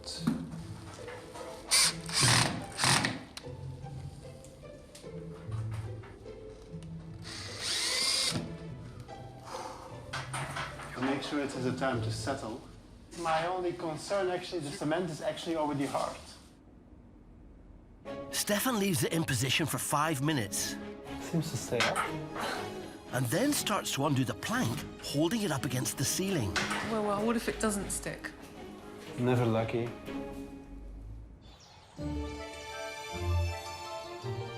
At Chatau de Humier, preparations are underway for tonight's Easter party. Owner Stephanie has plans to hold singles parties to bring in more money. So tonight is a test run with 30 close friends and family. Half the guests are here, the other half are about to arrive. The rooms are ready-ish. While she struggles with dinner, her friends help decorate for the party's underwater theme. I'm hammering the nails into the beams so we can put strings back and forth from which we're going to drape these pieces of material. Those are hand-carved beams from about 1490. So let's not destroy them in one go then. Yeah. One nail per beam. One nail per beam would be good. In the kitchen, Stephanie not only has lots more food to prepare. I have to make another mousse, and I have to make a pasta bake. There's a lot to do still. She needs to get ready for the party herself. I'm still a little bit concerned about the fact that I still don't have a costume. And with less than an hour until the party is due to start, with the decorations and cocktails nearly ready, I need another bottle of the blue carousel, I believe. in the kitchen, tensions are rising. Stephanie, I think you complicate your life. A radish is a radish. You serve the bloomin' radish. Sorry. Cucumber is cucumber. Serve the cucumber. This is why my mother doesn't do the cooking. You would get a radish, a cucumber, anything else on someone's plate? A potato. A radish, a cucumber, a potato. I believe in healthy cooking. It's great having my mother here, but stress levels have risen because she's never happy with what I'm doing until it's done. Like afterwards, she's like, "Oh, you did so well. That was really great." But every step of the way up until it's done, there's a bit of micromanagement going on. Let's face it, without my presence, there would be chaos. There will be 20 of them in here. It's 9 p.m. and the chateau is full of hungry guests. But at last the food's ready, if an hour late. Okay, everyone.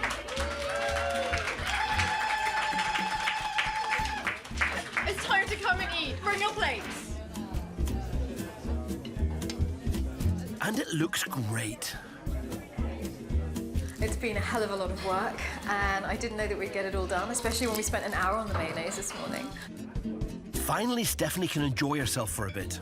Now I get to relax because I finished cooking, and Kim's cooking tomorrow. The good news is one of Stephanie's friends has volunteered to cook breakfast tomorrow. The bad news, she's still got lots of other things to arrange. I'm going to sleep when I finally get to bed. I'm not sure when that's going to be. Tomorrow morning, we have to be up. Let's hope she's ready for action then. About 320 miles north, back in Picardy, Tim and Marguerite's first caravan guests arrive in 4 weeks' time. The interior still needs renovating, plus the new hole in the floor.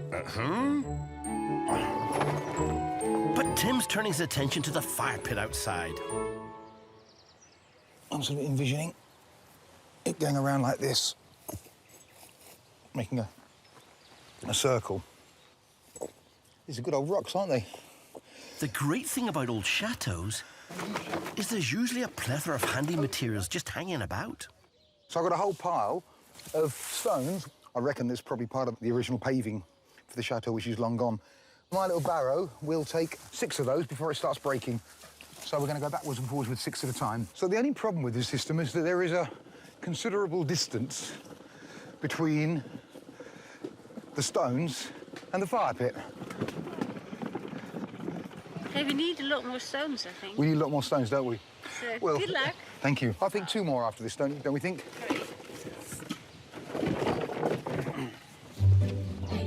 Perfect. As Marguerite lays them into the circle, Tim carries on with the donkey work. It's really coming together. Oh, it's great. Do we need a full circle? We are nearly there, aren't we? Yeah, it looks so good. Yeah, it does look good, doesn't it? It looks much better than I thought it was going to look. Me too. Well done, it looks great. That's it. Marguerite's off to make a well-deserved cuppa as Tim tests out his handiwork with the help of son Joe. What do you reckon?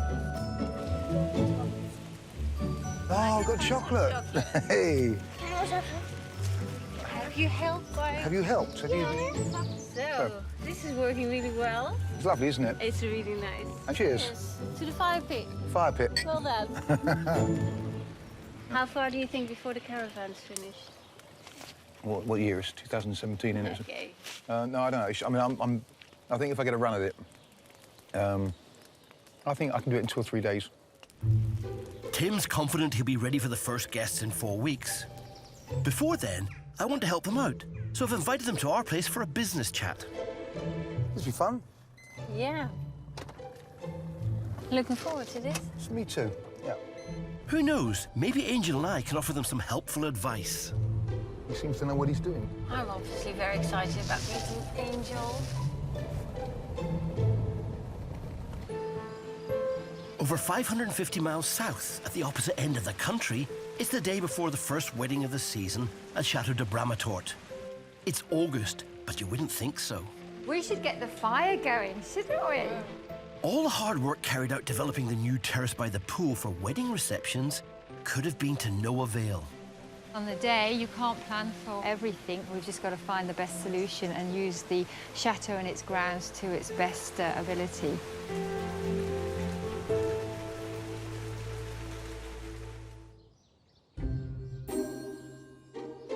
It's the morning of the wedding, and the storm appears to have passed. Bride Hannah is relieved. There was a bit of thunder and lightning last night, torrential rain, so the panic was really starting to set in. Obviously last-minute nerves and things, but hopefully we won't see any more of it today. The storm has delayed the preparations. A bit further back. With the wedding just 5 hours away, everyone's got a job. We've got 100 flags. Yeah. We can always cut it and take it. Yeah, OK. I'll put our lunchy bits in there now. OK. We've got all the sparkling, well, not all the sparkling, majority of the sparkling. OK. That's the milk for the teas. OK, yes. We're getting there. More settled? Yes. But an hour before Hannah walks down the aisle, the weather worsens. We've had such unusual weather conditions. Last night there was a tempest, and now the wind seems to be getting up. So we're just trying to work out what's the best place to be serving the drinks and the canopies to make sure they're not going to be blowing away. Poor Hannah. Is her dream wedding going to be a washout? At Chatau de Humier, Stefan is about to find out if he successfully stuck a rose to his ceiling, or if he's about to be hit in the face with 10 pounds of falling plaster.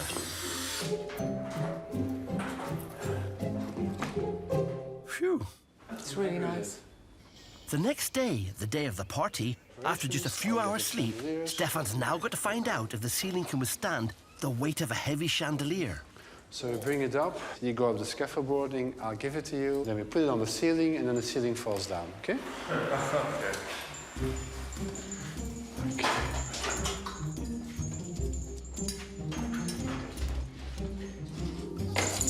Okay. We have to somehow attach these things, then we can pull this up. The chandelier means a lot to Stefan. It's a pretty old chandelier. It came out of the house of my grandfather. This is all the potential to go dramatically wrong. Pulling too much, the entire thing will come down. It's a cool working blind. One cable in. Whew. Yeah. Now we take it up. I'll take your side, yeah. Don't push it so hard. Okay. He needs to attach it to a hole in one of the wooden beams in the ceiling. An easy job if you could see what he was doing. Need to turn it. Yeah. Oh. Yeah, we're done. Oh. This is super safe. I can pull it off. I think it's brilliant. Well done, Stefan. Along with Nicole, they spent the rest of the day getting the place ready. Let's leave it there for now. I think it might be all right. But with 2 hours until the guests arrive, Stefan notices his ancient digger is spoiling the view. He wants to move it, but Nicole is concerned for his safety. Stefan's been working day and night. I'm slightly worried about him, actually, because he's been working so hard. He's exhausted and injured himself last night. As you can see, I fell over. I was getting some stuff out of the stables, and I just completely fell on the tractor. Luckily, I still have all my teeth, but my chin is bruised. I wouldn't advise operating heavy machinery when you're as tired as Stefan, people.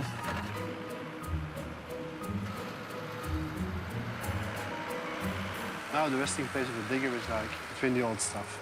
It really helped us out, actually, because without it, I don't think we could have managed so far. So it was very practical. Luckily, Stefan parks it without doing himself or anyone else any injury. Part of Chateau life, I think. Tweak the curtain a little bit. Back in the chateau, the guest bedroom is ready for business. Considering the constraints that we've had, I think it looks really nice. Hopefully everyone else will too. It's great to have a room that people can rent at last. The colours here are kind of subdued and relaxing. And I didn't want to subtract from the view, so hopefully they work with each other. Renting out the bedroom will start bringing in much-needed income. Feels great, just that we're not ready yet. But with 30 guests arriving in less than an hour, there's no time to hang about. And we need to put this sofa out. Where's it going? If you can, upstairs. I need to get my bread there. Hopefully nobody wants anything soft to drink, because there isn't anything. What should we do with the piano? We'll just set a bit out. Move it into that room. People know that it's not about it being finished. And if there's a bit of tarnish left, it doesn't matter to me, that adds character. Hopefully the style of the wallpaper chosen, and it doesn't really need to be finished in a way, so. Obviously the hole in the floor, we haven't had time. So it's just, you know, it's just there. Well, the guests will be here soon, Nicole. We'll see what they think when they arrive.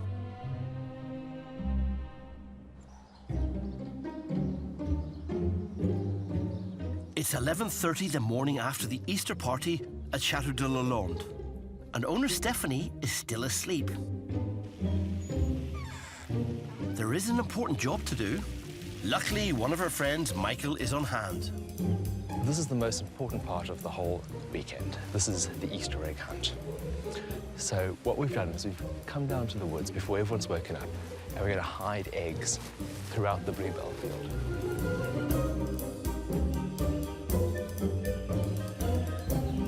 There we go, he's hiding. That's always the fun bit, when a local drives past and sees these crazy foreigners running around their fields dressed as animals. They always wonder what the hell we're up to. These are the last two. We've got to hide them somewhere really good. I think I've got a spot. Stephanie and the rest of the guests make their way up to the woods to be given their instructions. The boundary is the edge of the bluebell field to our right, the farmer's fields to the back, and the river to our left. The river? The river. Oh, that's a long way. Down to the river. Is that fair distance? No. Okay, 1, 2, 3, go! There's 250 eggs to find. But it looks like the weekend's festivities have taken their toll on Stephanie. I'm feeling quite fragile this morning, hence the sunglasses, because I went to bed at 5 a.m. But not everyone's struggling to get motivated.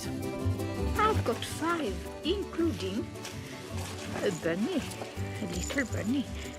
Golden bunnies! Look many of what? I've got 5. Oh, that is, can I have that in mind? Yes. Because I love that. Okay, sure. After 45 minutes hunting, it's all over. We found all the eggs. That's the big end to Easter morning. We can go and eat now. Oh gosh, it looks really good. Fortunately for Stephanie, her friends Kim, Frank and Evo have taken charge of serving up brunch. Thank you, everybody, for coming for Easter. It's been amazing seeing you all. It's been a great weekend. Stephanie's decided it's been a good test of her abilities, so is going to attempt it for real, with a singles weekend next month. I'm really hoping that we can make some money with this because the Chateau's got to find constant new ways to pay for itself. Hopefully, it'll work. But her mum and friends helped out a lot this weekend. Chances are they won't be around next time. Stephanie's going to have a job on her hands, and I'm looking forward to seeing how she does it. You don't expect bad weather in August in the south of France, but that's exactly what Alison is experiencing in Chateau de Humier, 30 minutes before the wedding. That front area of the chateau is really like a wind tunnel. It means the planned reception on the newly finished wedding terrace might have to be moved. We're going to check about 15 minutes before the ceremony how the wind is, and if it's still bad, we're going to make changes in the plan. But the groom is thinking about other things. It's been a bit frantic this morning getting everything set up, so once that's all over and done with, we can just have a really good night. In another room away from prying eyes, bride Hannah is applying the finishing touches. Any chance you could just, what did you want doing? My necklace, please. James will probably expect me to be a little bit late, so that's fine. It's not raining, so the wedding can take place in the courtyard. Gosh, everyone's sitting down. Not that I'm panicked or anything now. Oh my goodness. Oh, yeah. And as Alison sorts the last few details, the big moment arrives.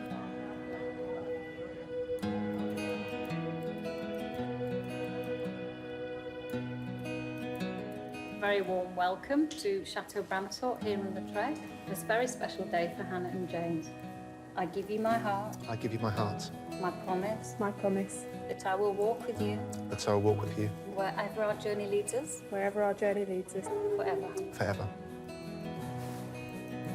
I'm now pleased to announce that you're husband and wife, and James, you may kiss. Hannah.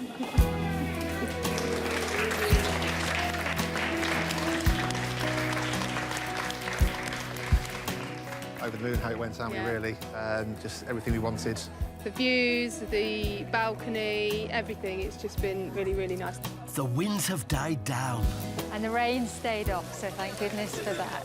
No rain at all, yeah. We can't complain with that. Which means the reception on the wedding terrace is on.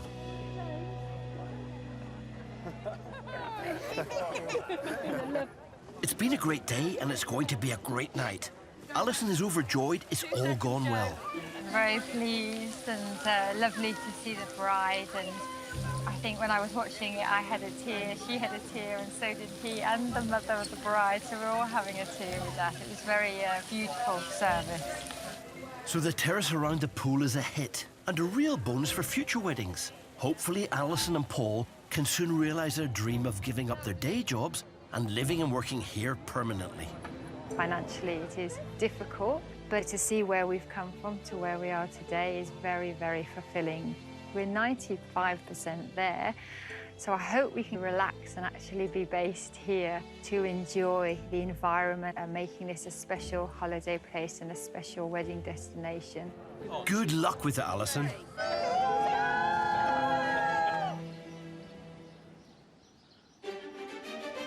Nearly 600 miles north, to celebrate their transformation of the grand main hall, Nicole and Stefan have invited 30 of their closest friends to enjoy its unique charms, including this wallpaper. 13 weeks ago, Nicole discovered some old wallpaper.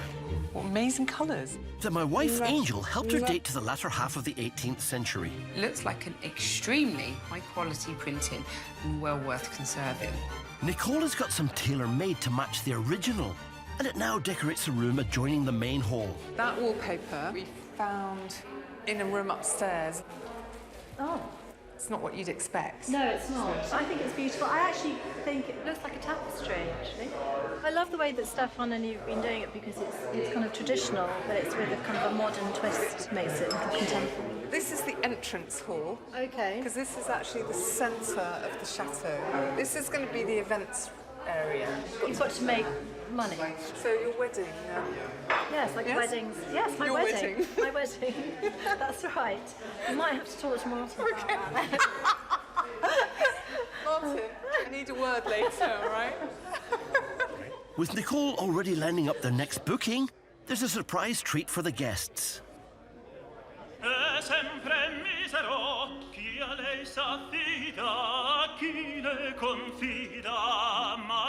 For Nicole and Stefan, the evening's been a triumph. I think it was a great idea to change it to event space.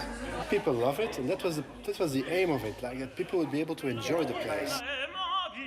It's so romantic. It's such a beautiful setting. So charming. Well done. Thanks so much.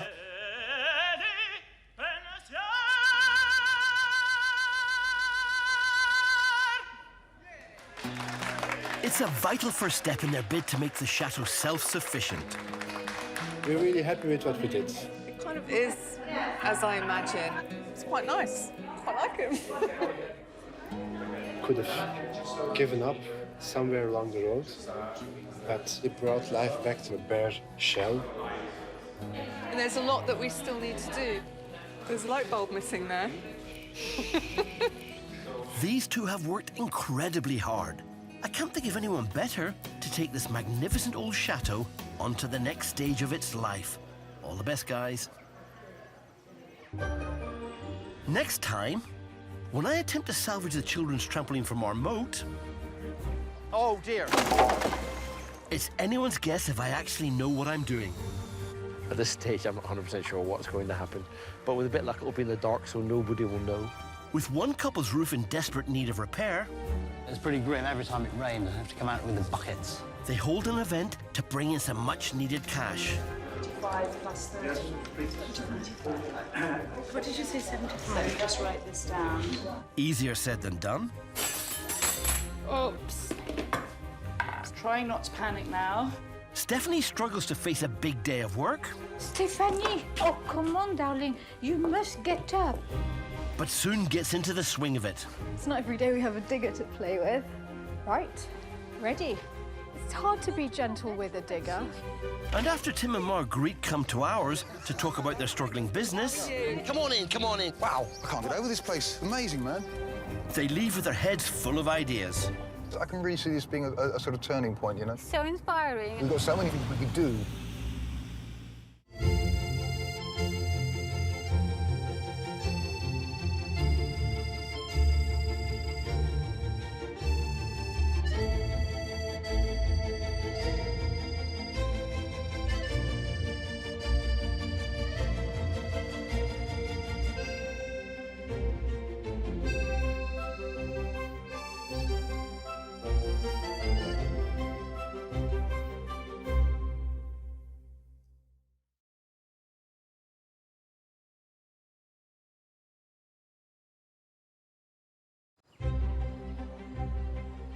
I'm Dick Strobridge, and along with my wife Angel and our two children, we left the UK for a whole new life in France and bought this magnificent chateau. We haven't ever regretted what we've done. It is so worth it. We've gradually been making it into our home as well as running it as a business. That's still a long way up. But it turns out we're not alone, as dozens of Brits are doing exactly the same thing. Sometimes you have to pinch yourself to think, I own that. In this series, Angel and I will reveal more about our journey as chateau owners. Quite a lot of scrap here. It's worth money. Might be able to pay you this time. And guide these daring Brits where we can. It's a solid old bridge, matey. As they renovate. This is looking good. I'm quite happy with this. Repair. I've never done this before, so it should be all right. And struggle to transform these buildings into their homes and businesses. Go, go, go, go, go, go, go, go. Absolutely magnificent. This is the glamorous chateau life that everyone thinks I need. Trying to avoid getting my face near the toilet. This is not the way to make money. But however hard the going gets, these plucky Brits can always say they're kings and queens of their very own castles. Cheers. Chin chin. Today, when I attempt to salvage the children's trampoline from our moat... Oh, dear. It's anyone's guess if I actually know what I'm doing.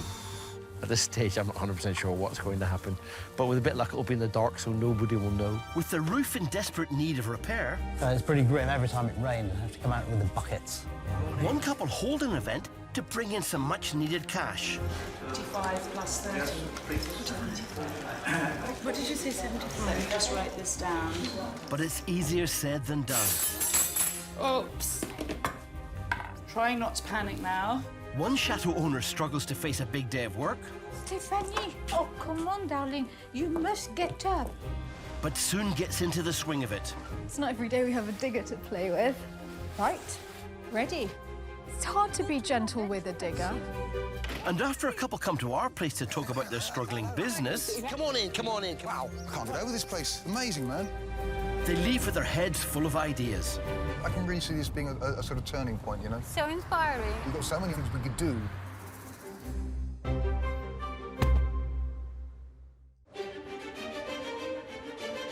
At Chatdeise, it's the middle of the summer season for owners Tim and Marguerite. Well, merci beaucoup. They run this place as a B&B, but they hardly break even and desperately need to bring in more income. Our biggest problem is we have undercapacity during the summer, so we have to sort that out, because if we can get that together, then life becomes a lot easier. Never ones to do things by halves, they've got not one but two plans. Situated in a prime location just an hour from Calais, they want to lease their holiday gîte on a co-ownership scheme and develop a caravan park. I'm making a real pig's ear of this as usual. Ambitious plans indeed, but Angel and I want to see if there are other things they could do. So we're nearly there, I think. Maybe they should be around here somewhere. So we've invited Tim, Marguerite and son Joe to our place in the Pays de la Loire. Wow. Wow. It's amazing. It's really, really cool.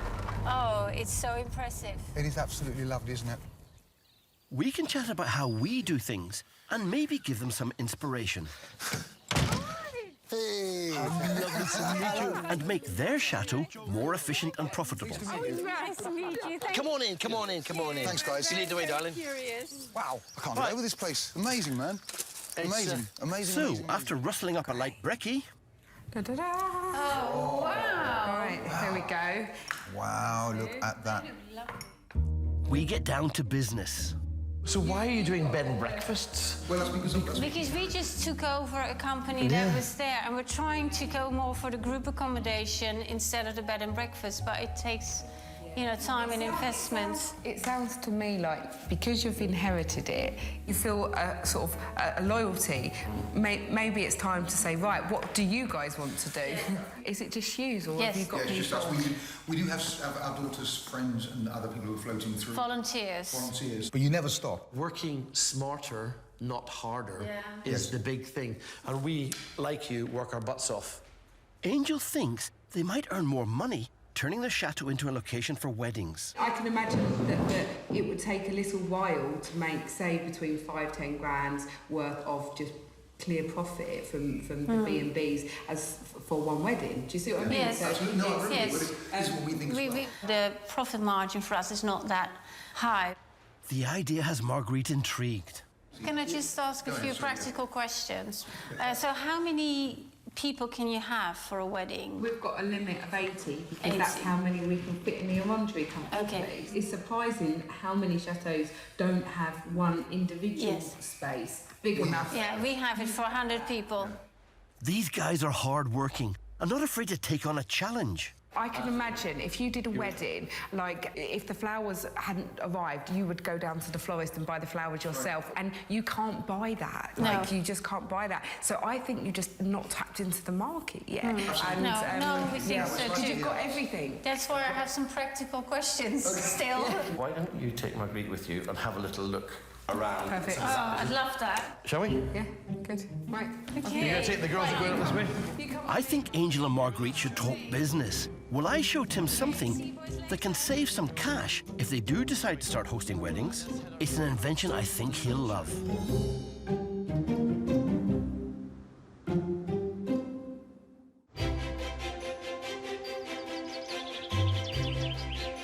About 540 miles south of ours is Chateau Saint-Ferréol, a 16th century medieval castle overlooking a small village in the south of France. Never tire of the views here. It's just too beautiful. Its proud owners are Brit Sophie, a travel curator, and James MacDonald, a management consultant and author. James and I met each other 23 years ago in London, and within about 6 months we were living with each other. So we thought, well, why are we living in London, which is expensive and cold and miserable and crowded and noisy and polluted, when we could live somewhere like this? They bought this place, located just 25 miles north of the Pyrenees, for just £60,000. Of course, there's a reason why it was cheap, and that is, it was effectively a ruin. It was in a total state. So all we needed to do was civilise one room, which is enough to live in. And then after that, colonise a second room and a third room and a fourth room. And that's exactly what we did. And in fact, that's still what we're doing. We're kind of halfway through colonising the rooms. James and Sophie's dream is to restore their 30-room home back to its 16th century heyday. It's a very beautiful, special place. It's never been really, really renovated. So it's kept a lot of its beautiful features unspoiled. They haven't been hidden and broken up. What remains of the chateau today is essentially one large building and the vestiges of two wings, one on the east and one on the west. But in the 20 years they've been here, the restoration is only half finished, and unfortunately, they've run out of money. It's extremely expensive. It's financial suicide. We are completely crazy, and if we'd ever thought about it, we would not have done it. We've spent an enormous amount of money on it, and it's not going to be possible that we fund the rest of it to completion. Still, there's a particularly urgent problem James and Sophie need to sort out. The chateau's roof. Well, this is #1 priority because every time water gets in, it rots the wood a bit more. It's pretty grim. Every time it rains, I have to come out with the buckets, make sure the water's not getting through from one layer to the next. And sooner or later, it's going to collapse. Yeah, real shame. I think in the 70s, this ceiling was probably pristine. Oh dear, roofs are costly. My #1 piece of advice when shopping for a chateau is check out the state of the roof and be prepared for how much you'll need to spend on it. Trouble is that we really need to replace the whole roof. And replacing the whole roof is a huge expense. So we need to do something in the interim just to stop water getting in. And that's really what we're planning to do now. It's vital the repairs are done before the winter weather arrives. So Sophie and James have less than 3 months to find some cash and fix it. Time, flowering time. So they're going to put on some fundraising events at the chateau. The first today will be a talk given by James. I'm picking flowers to go in the chateau so that people get some nice colour and odour when they arrive. So we're using these talks and events to build up this particular project, repairing the whole roof. So we're setting up the chairs for the audience. The hour-and-a-half-long talk will be on one of James's favourite subjects, 12th century Christianity. Guests will be charged an entrance fee and have the option to pay for lunch. We've had about 25 people who've confirmed that they're going to come today, but we expect it to be more than that, maybe twice as many as that. James and Sophie have stationed volunteer helper David outside to greet their guests. The talk is scheduled to start at 10. It's 10:15. No one's arrived.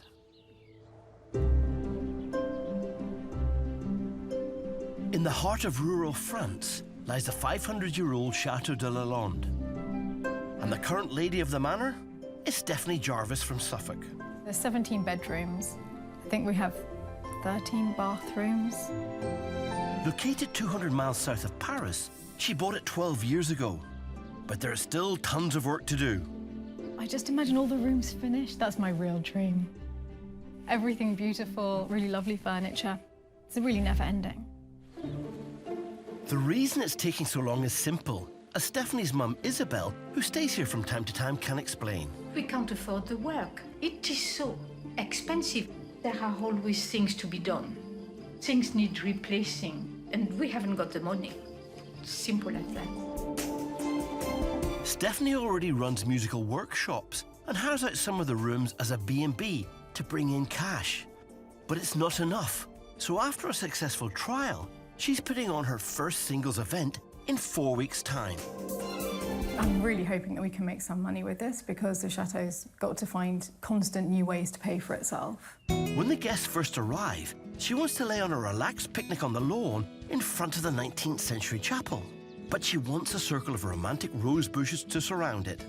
So this morning she's hired a digger to help her plant them. Unfortunately, she's still asleep. Today, Stephanie has got so much on. The digger is only here for 1 day, so we are in deep trouble. Stephanie, oh, come on, darling. You must get up. You must get up. You have so much to do. And it's a beautiful day. You're going to love it. What time is it? You've got the machinery coming at 10:30, and it is nearly 10 o'clock. Your tea is there, darling. I told her the wrong time. It's actually 9:30. Little lie. Very little lie. Finally awake, she turns her attention to the rose circle she calls her midnight garden. I'm going to try to make a midnight garden around the chapel so that in the middle of the night it's just white flowers which will reflect the moonlight and we can go and have wine there in summer. That's the plan anyway, but the first step is getting a hedge in and I can't work out exactly where to put it or how to do that, but that's today's job. And somehow my brilliant organisation, as always, means that I have to do all of this, planning, digging, planting, in a single day. Stephanie aims to dig a circular trench for 120 plants, but she's never done anything like this before. And then inside here, I can do the white garden, which will be closed off a bit in the moonlight, but because it's on a slope, the chapel will still be visible from every area of the garden, even if the hedge gets high. Having no idea what can be accomplished with a digger, I have no idea whether we can get this done today. I really don't know. Can a digger dig one hole in a day? Can it dig millions and millions of trenches? I have no idea. We'll find out. The digger's got to be returned by the end of the day, so she's got her work cut out. How hard can it be? Fortunately, her friend James, who's been visiting from London, is on hand to help. Oh, whoa, this is unbelievable. Oh, look at that! Load of skill. Somehow I don't think it's going to look like that when we do it. I'm going to go and put my overalls on, and I'm coming straight back. It's not every day we have a digger to play with. Right, ready. Stephanie and James use a cable to mark out the line of the trench they're hoping to dig. It's an oval. We're looking, it's an oval, so there's no point in doing it as a circle. But they've got to be extremely careful where they dig. How far out, Steph? No, talk about here, I think. We can start turning here, like that. Buried somewhere beneath the lawn are 400 metres of geothermal piping to supply the chateau with its heating and hot water. Well, we have to be careful not to hit the geothermal pipes. We think that they're a little bit off to the side, slightly to the left. In fact, that is pretty much where we're going to be digging.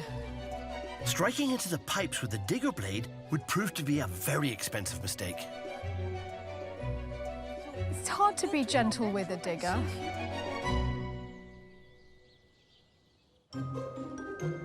Back at mine at Angel's place in the Pays de la Loire, we're helping fellow chateau owners Tim and Marguerite with some business ideas. Angel's showing Marguerite around the chateau as they talk about our wedding business. You do all the food. Well, yeah, Dick mans that and I man the front of house, that sort of thing. Meanwhile, I've taken Tim and his son Joe outside to show them my pride and joy. This is an old heating oil container that we find in one of the buildings. It's an old heating oil container, and it's been turned into our pig roaster. Wow. I love this bit of kit. It's a cheap and easy way to roast a pig, and our guests love it too. I did a spit roast last weekend, actually, on this for one of the pigs for a wedding. And I put wood in it at 9 o'clock in the morning. Yes. Put the pig in at about 10. Right. And it burnt for the 6 hours it took to cook it without adding any more wood. You're not turning it all the time? No. Maybe once every 20 minutes. We've only got the wheel on the end. Yeah. So you can see the little sort of reflector on it. Yeah. What happens is at 12 o'clock, on the hour, it's at the top. Then it's at the quarter past, then half past, the quarter past. And sort of 3 or 4 times an hour we come up and we move it around. And we can always tell when it was last turned because there's an indicator on it. On the wheel, €1 in a charity shop. Yeah, it's a lovely system. It's very, very simple. I love it. I think it's a brilliant idea. Well, it has to be said, the man's a bit of a genius when it comes to this sort of stuff. It's amazing, isn't it? It's so inspiring. Excellent thing. Wow, great. In the chateau, hopefully Marguerite's feeling inspired with a tour of our wedding suites. So this is a botanical suite, and it's 1 bathroom, 2 bedrooms. Compared to Marguerite's 5 B&B rooms and 2 gîtes, we offer just 3 suites for the bride and groom and close guests. The rest of the wedding party stay in the nearby town. So this is the second room, and you know, it's quite simple in its form, but... Yeah, very nice. The bedroom. Our plan was to focus on pampering fewer guests so they have a more decadent stay. Does the price depend on how many people are there in the party? Yes, absolutely. So when we say package, it's not a package because every wedding is different. On average, a Friday evening drinks, then it would be the main day of the wedding, and then something afterwards, like a brunchy thing, around £20,000. But that's a real ballpark figure. We could probably charge more, if I'm honest with you, because actually I know that is what you pay in the UK And now for they're one getting day. With the rooms that Tim and Marguerite have, they could easily offer a similar package. So this is the honeymoon suite. Oh, it's lovely. Here's the bathroom. Oh, Take a very seat, nice. madame. Oh, it is fantastic. Oh, and the bubbles next to it. Man, my life doesn't get better than this, Angel. I think I have to get married again, actually. I hope that, you know, your visit has been sort of worthwhile for you coming. Oh, definitely. It's really inspiring. So it's really nice to see what you do. You've got to make money and you've got to enjoy it. If you do work and you don't enjoy it, it's not worth the money, is it? No, I totally agree with that. You have to love what you do. I think Angel and I have really given Marguerite and Tim some food for thought. Here they are. Yeah. Hello. Wow, picking flowers for me. Thank you, sweetie. So, how did you guys get on? Lots of talking. Oh, yeah, lots of talking. Yeah, well, that was great. I really enjoyed it. I had a wonderful, wonderful time. Bye, guys. Drive carefully. Bye-bye. Tim and Marguerite leave with plenty to think about. That was great, wasn't it? So inspiring. I Brilliant. really have got, you know, a whole new idea of how I would like to set up the company and the changes I would like to make. We've got so many things we could do, you know, that, yeah, it's quite inspiring. Yeah. I can really see this being a sort of turning point, you know?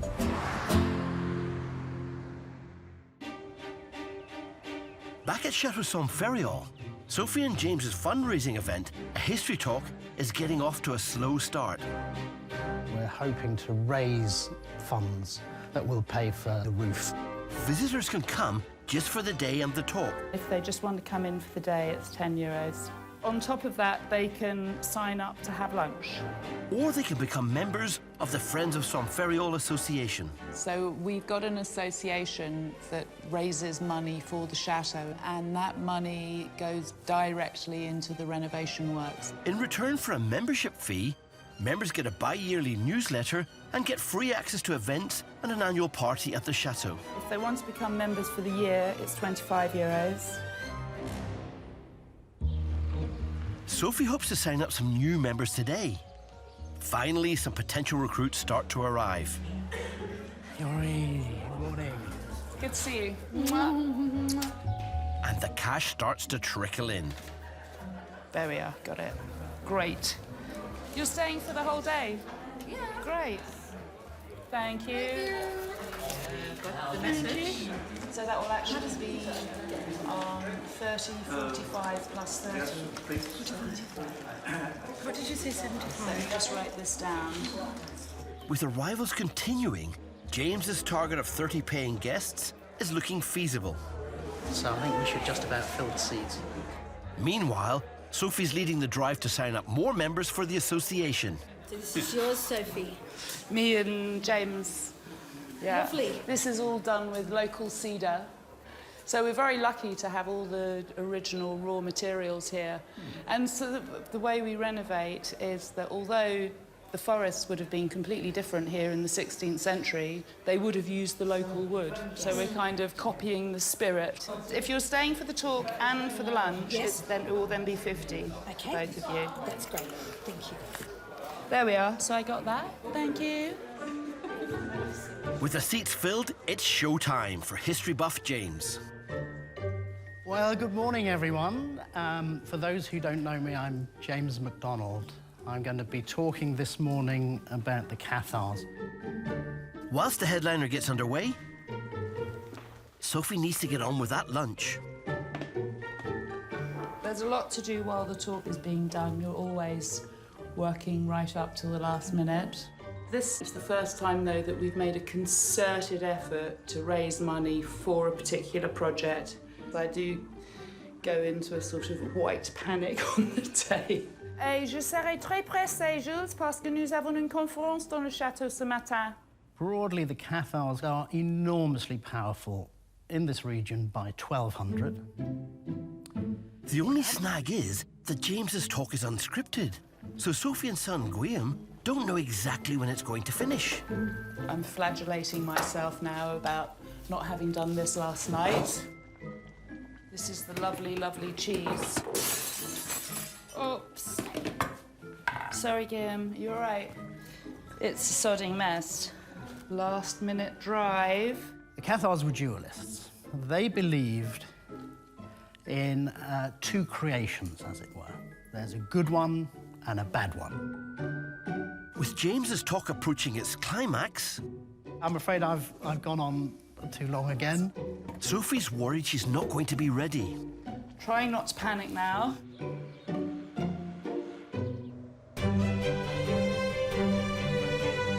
Back at Chateau de la Londe, Stephanie's friend James has made a start in digging the trench for the rose circle in front of her chapel. And he's already feeling the pressure. I gotta be done with this in 2 hours now. Flight at 7 p.m. in Paris. If I don't get this done in the next 2 hours, she'll be doing the rest of the digging. They've got to work fast. So while James digs, Stephanie and her mum follow behind with the plants.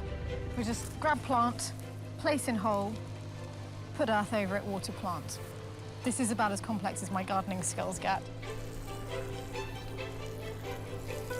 This is ridiculous in those old slippers, isn't it? Maybe boots, Mummy? Yes. James needs to be careful where he digs, because somewhere close by are the chateau's geothermal pipes. There are 4 boreholes and a closed circuit, pipes going down into the ground with water, which heats up, comes back, and then heats the house in underfloor heating and radiators. After an hour, it seems like James has finally got the hang of operating the digger. I think that's good, actually, to where you are, to where this is. So, there. Yeah. I love the fact you can point with a digger now. But in his rush to get the job done before his flight, he struck something underground. Yeah. We've hit the security thing telling us that we're getting close to the pipes, but we didn't even notice that we were hitting it, and we don't know where we hit it, and we hope we haven't hit the pipe underneath. It's warning mesh, usually laid above important pipes or cables to alert anyone who's digging nearby. It means the digger must have been inches away from the geothermal pipes. Ah, well, not to worry. We didn't go beyond it. That was a pretty close shave. And now James has made a sharp exit to the airport. It's Stephanie's turn to get behind the controls. Years and years of me playing computer games that you complained about. It's all coming together now. World of Warcraft. I have never played computer game. I don't think I could do the digger. I think it's beyond my finger capabilities. Stephanie's done so well, she still has 1 more hour before the digger is collected. So she heads over to the vegetable garden, where she also plans to plant some roses.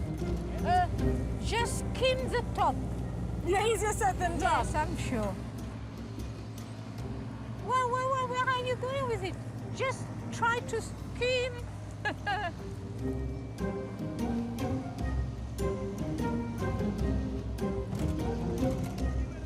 It would be interesting to see what a professional would make of that job. Not bad at all, if you ask me. I love mini diggers. The only problem now is the roses Stephanie's bought. She got them cheap in an online deal, and Isabel doesn't think they're up to scratch. These are very poor qualities. You should have at least have 3 spurs on a rose. But they don't look very perky. Some of them look dead to me. They're very poor specimens. Anyway, we wish them well. Ideally, the roses should have been planted earlier in the year. So we'll have to wait and see if some will bloom in time for the big singles weekend. I can't believe we got this done. I'm really pleased, but I'm also really tired. That's it, Mummy. We're done, we're done, we're done. Okay.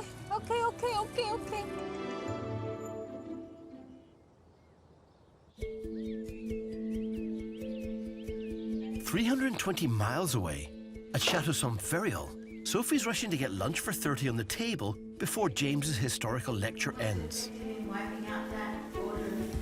Yes, gone. Last known Café Perfect was burned in 1321. James's talk has gone down a storm.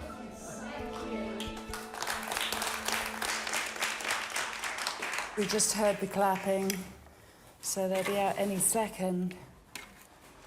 Oh, wow. There we are.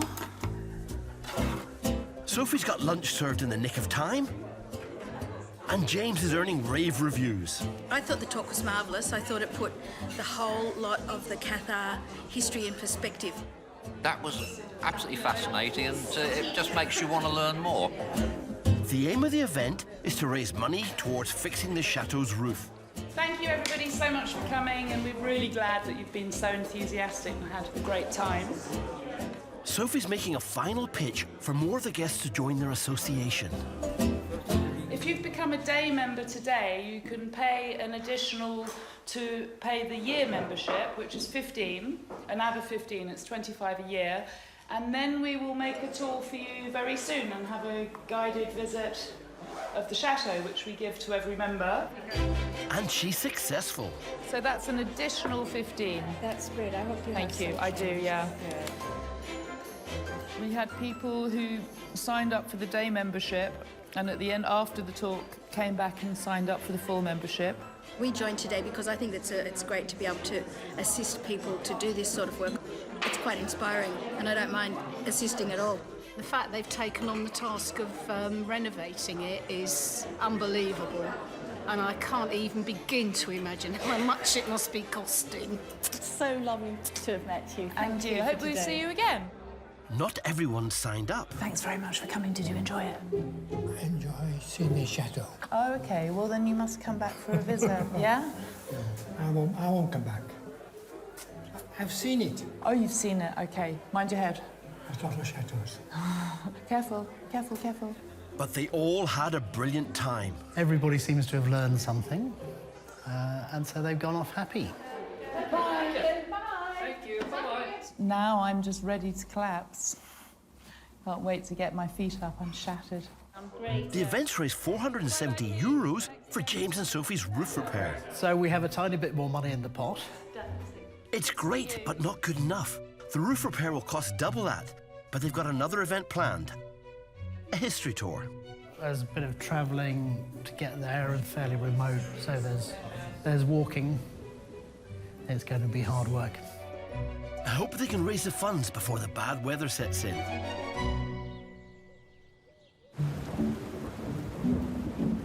Trying to renovate, maintain or run your chateau as a business in France is guaranteed at some point to fall foul of the weather. And during the winter months, weather-related problems increase. At our place in the Pays de la Loire, a winter storm blew the children's trampoline into the moat, and before I had a chance to fish it out, it froze over. The moat's been frozen for 2 weeks now. The ice is getting thicker. It's ridiculous. It gives me the opportunity to attach some ropes to it, so when it defrosts, I should be able to lift the trampoline out of the moat. That's the theory.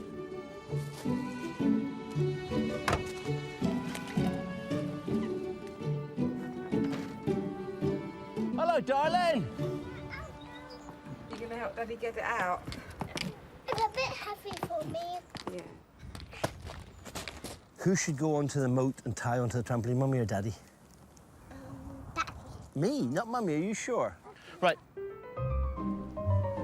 Luckily, it's just a step over onto the trampoline. I won't risk stepping on the ice. That's dangerous, children. Dorothy, I need Mummy to get me the green rope. Do you want me to chuck these to you? Yeah, hold on. I feel a bit under pressure here. The plan is to attach the rope to 4 points on the trampoline and via a pulley to the tow bar in my car. Whoa! I feel like we want one of those game shows where I'm just chucking different challenges at you. You're getting good at this, aren't you? Ah! This bit here, this side of this one. Are you having fun, Dodie? No. No. Oh. Right, we're going a bit deeper here, which is probably not a good sign. The ship is sinking. Careful, Daddy. Daddy's brave, isn't he? Yay, back on dry land. When it defrosts, that's the important part. Yeah, we'll be able to lift it up, but we have to swing it up and over to here. We get our trampoline back. Otherwise, my name will be Dirt with Arthur. Hopefully it won't be too hard to get it out once the ice has melted. We'll just grab the rope and bits and pieces and bring them over here. It's 2 weeks since I attached the ropes to the children's trampoline after it was blown into the moat. The ice has thawed, and today, with the help of my mate Johnny, we're going to pull it out, hopefully. Just drop it down there. All right. When it was frozen, you'd have loved it, because it was sort of yay thick. It was good. So it held you? Cheeky. Right, yes, it held me. It did crack, actually. Did it? We have got 4 connections, 4 different points on there. They take about a ton each. They should be strong enough. So I'm thinking if we make an A-frame, we'll see if we can get the A-frame to lift. So instead of just dragging it sideways, it's lifting it up as well. Are we just bouncing ideas around? No? Bouncing ideas. Don't start. I will slap you. Come on! That's a good joke. I'm not sure Johnny's taking this as seriously as he should. We're talking meticulous planning and engineering here. I have here, in the moat, our trampoline.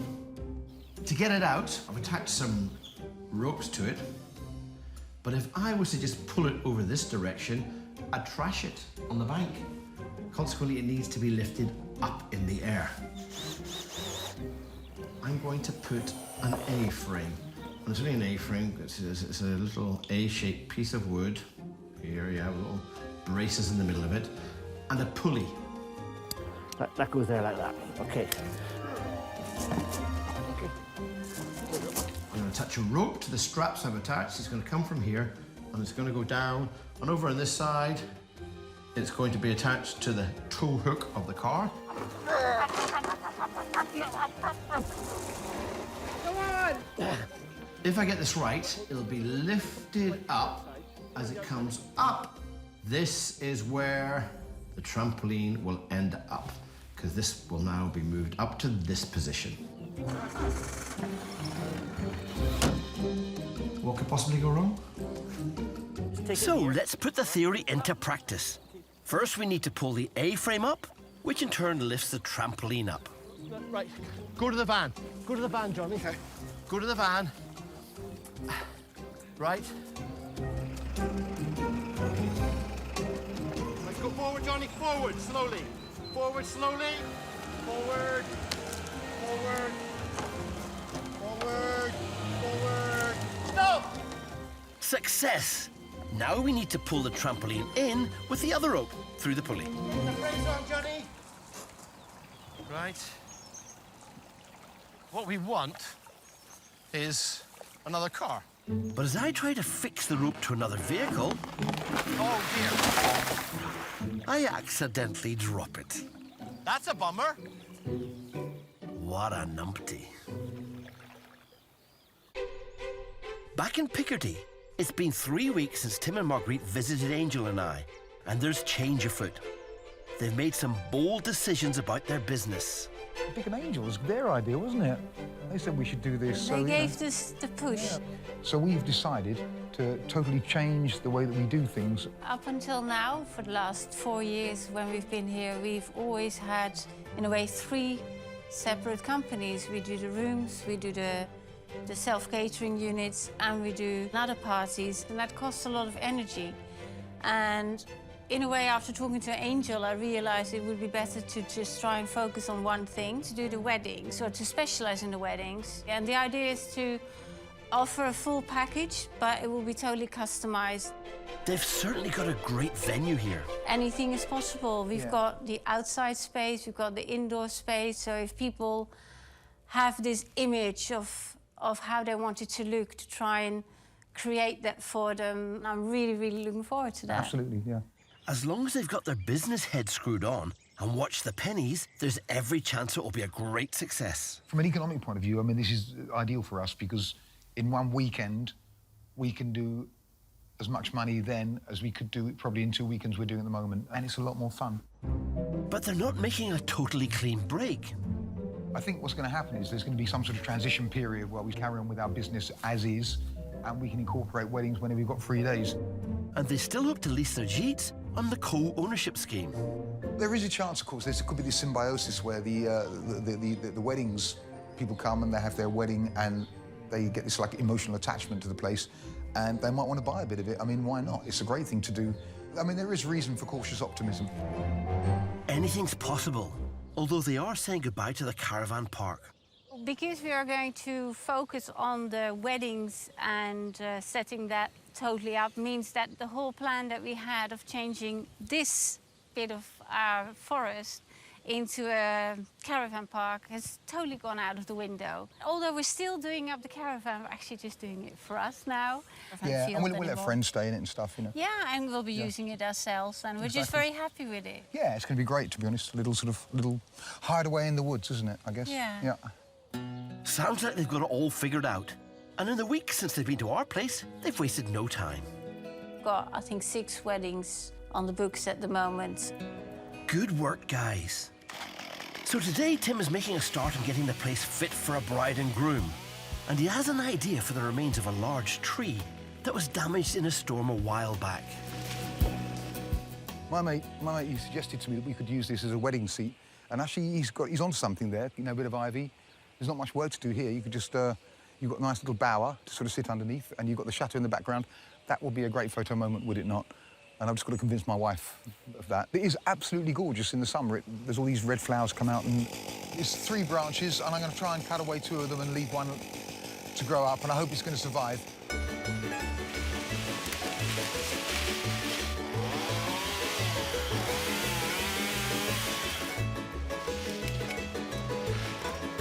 So, it's looking very different, Tim. Aha. Yeah, what do you think? It's not a tree anymore, let's face it. I quite like it. We have got an incredible photo opportunity there, especially when it's in bloom.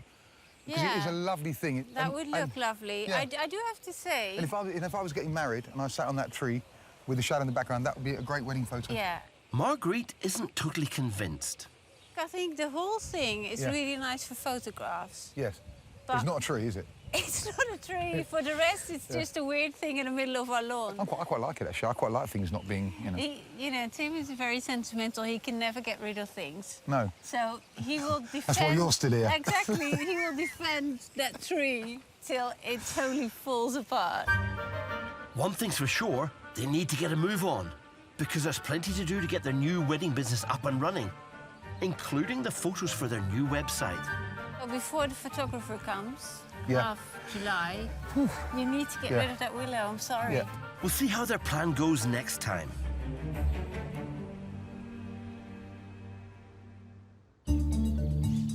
About 200 miles southwest of Tim and Marguerite, at our place, we're repairing the A-frame after it collapsed while we were trying to recover the trampoline. It fell quite hard. One of the bits of wood cracked. I can't let the children down, though. I've got to get this out today whilst Johnny's here to help. So we're doing a splint. When that's splinted up, we've got it almost right. We've got it so it comes out of the moat. We just haven't got it out of the moat completely. So to do that, we are going for a 2-car system. The van's going to, when we get it upright, the van is then going to be used to bring the A-frame up. I'm then going to put my car with a tow hook to put onto the rope pulling the pulley. And between the two of us, at this stage, I'm not 100% sure what's going to happen. But with a bit of luck, it'll be in the dark, so nobody will know. Come back. OK, let's try that. Pull it this way. OK, good. Drive. Drive. Right, keep going forward. Forward. Forward. Steady, steady, steady. Forward. Stop. OK, Johnny, you're the anchor. Hello, family. Let's see what happens. Do it.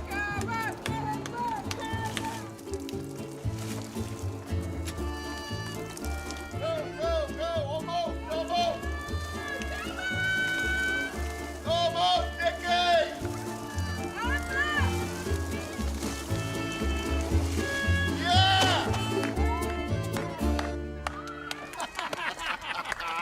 Got it! Hope my children appreciate the nightmare we went through rescuing their trampoline. So this is what we do, is we just leave everything where it is. No wind forecast for tonight. Let's get a beer. I think, is there ever beer for that? Yeah. Yeah. Absolutely. Next time, with winter and bad weather approaching... And there are leaks there.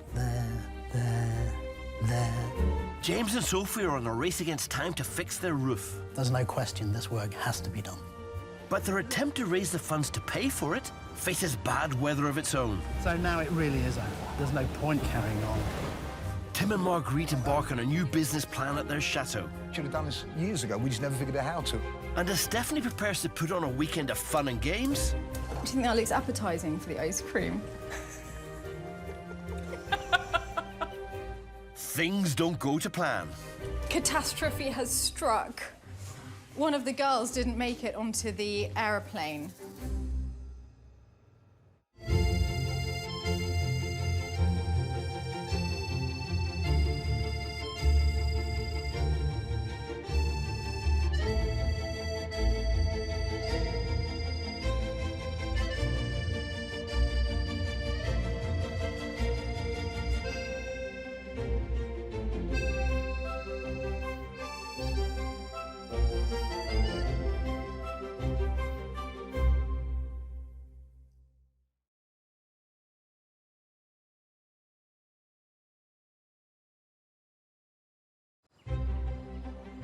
This is me, Dick Strawbridge, my wife Angel, and our 2 children in our glorious French chateau. We haven't ever regretted what we've done. It is so worth it. We moved here 3 years ago to follow our dream of living life in our very own castle. Oh my God! But it's not been easy. I think I'm a bit too old for this. As dozens of other Brits know only too well. Oops. Floor needs replacing as well. Because it turns out we're not the only expats who have bought a French chateau. Oh, it's your hand. Yeah, don't worry, I've got another one. Wow, absolutely love it. 25-year-old Bordeaux. Motherload! In this series, we'll reveal how we're running our chateau as a business. There's not a thing about making sausages that I don't find humorous. I'm still finding things that I haven't seen. And see how these daring Brits are running theirs. Oh, whoa, whoa, whoa, whoa, whoa. This place is done up. As they face the ups. It's really beautiful. This is a rare moment, but I am genuinely at peace. And downs. It's a lot worse than it looks. Of their new lives in these crumbling and magnificent buildings. It is a bit of a fantasy, living in a French chateau. We might have a few problems on the way, but that's part of life, isn't it? Yeah. Today, with winter and bad weather approaching... And there are leaks there. One chateau is in a race against time to fix its roof. That water is going to rot the woodwork, and so eventually the floors are going to give way. There's no question this work has to be done. But an attempt to raise the funds to pay for it faces bad weather of its own. So now it really is over. There's no point carrying on. One chateau couple embark on a new business plan. Should have done this years ago. We just never figured out how to. Which brings some pleasant surprises. It's really tender, it's caramelised, it falls off the bone. I might not share it with you.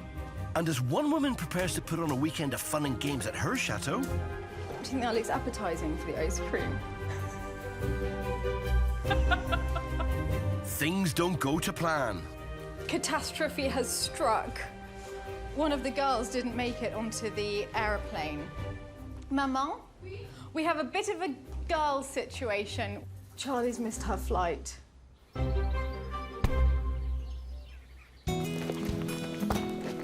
I'm Dick Strawbridge, engineer and former Lieutenant Colonel in the British Army.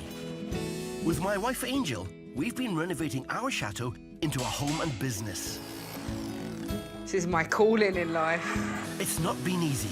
I think I'm a bit too old for this. So we can certainly relate to other chateau owners struggling to make their businesses work. 220 miles northeast of us sits Chatau de Humier. For me, I must admit, it's a combination of, the Addams family and sort of, 40 Towers. And it's gorgeous. It's completely lovely. It's owned by Brit Tim and his Dutch wife, Margriet. We sort of met each other in Holland about 25 years ago, I think, something like 25 years ago? 26 already. 26, is it? Yeah. OK. I used to be a musician, and she was a teacher. They gave up everything for this place when they bought it in 2013. I'd said goodbye to the band. I sort of told them I was going to leave, and they got someone else in. And I quit my job. They've been running this place as a B&B, but it hasn't been making them enough money. So they visited Angel and I at our place for some advice. Hi! How are you? And now they've decided to start putting on weddings at their chateau. Should have done this years ago. We just never figured out how to. I feel very optimistic about it. I think the preparations of the weddings will be a lot of fun. Oh, absolutely. Yeah. And the weddings themselves, of course, are going to be amazing to be a part of. A different sort of work. It's far more creative, and it's far more... It's making people happy. Located just an hour's drive from Calais, in the Picardy region, they think their chateau will appeal to Brits looking for something special.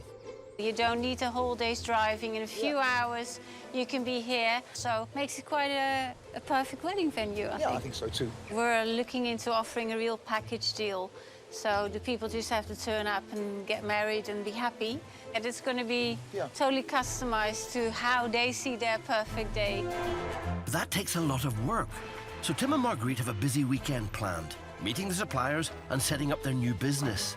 And if it wasn't enough, there's a big party planned for Tim tomorrow. We organize a weekend just for our friends. Cooking together, eating together, drinking together. You know, when you have a normal house, you never have a chance to do that. Bonjour. Bonjour. So there's a lot to get done today. First, a meeting with potential florist Jessica Flay, who could supply the flowers for the weddings. Selon les périodes, c'est pas toujours les mêmes fleurs. Non. Après, l'été, on peut profiter de l'épivoine, on peut profiter de la rose, du lys. It's essential that Tim and Marguerite get reliable local suppliers on board.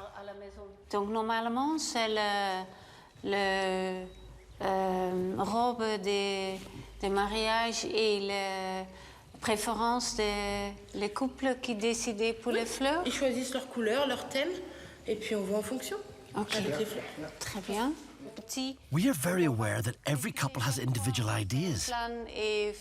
Marguerite needs Jess to be flexible when it comes to styling the arrangements. C'est la grande mode en ce moment. Oui, oui, oui. Le mode, c'est shabby, vintage, champêtre. Comme le château. Comme le château, oui. Okay. Well, merci beaucoup. De rien. Thank you. And oh, c'est le... Looks like they've secured a supplier who's on board with their ideas. Oui, moi aussi. Merci, à la prochaine. À la prochaine. À la prochaine, merci beaucoup. Au revoir. I think it's going to be really, really nice cooperation with her. Yeah, she's great. Next on the agenda, sorting a caterer to do the wedding food. Bonjour. Ça va? Très bien, et vous? Bonjour. They've driven just 7 miles up the road to the 500-year-old L'Étoile du Jour restaurant for a menu tasting with the owner, Christopher. We use fresh product and we work with local producers. I think it's really good that you're using the regional products and the regional recipes, because I think that's exactly what people that have an English wedding in France are looking for. Fingers crossed the food lives up to expectations. The starter, a classic French terrine, followed by a local crab dish. Problem is, Marguerite's a vegetarian. It looks very pretty. It looks really, really nice. This is delicious. Really lovely. Thank you, sir. You want? Thank you. Well, this is lovely, isn't it? I mean, It's I feel amazing. very spoiled. I mean, yeah. You are spoiled, and I you're am. so lucky that I'm a vegetarian. I am. Now the main course, lamb shank. Poor Marguerite. It's really tender. It's caramelized. It falls off the bone. Flavor's fantastic. Gravy matches it. I mean, you don't get any better than this. It's great. We get it, Tim. It's delicious. Luckily, dessert is something Marguerite can sink her teeth into. The dessert? Oh. It's a two chocolate cake. Well, I'm going to give this to my wife because she has nothing to eat yet, and then whatever she doesn't eat, I'm going to eat. I'll just have a little Yes, I'll have a bit up. So bit to try.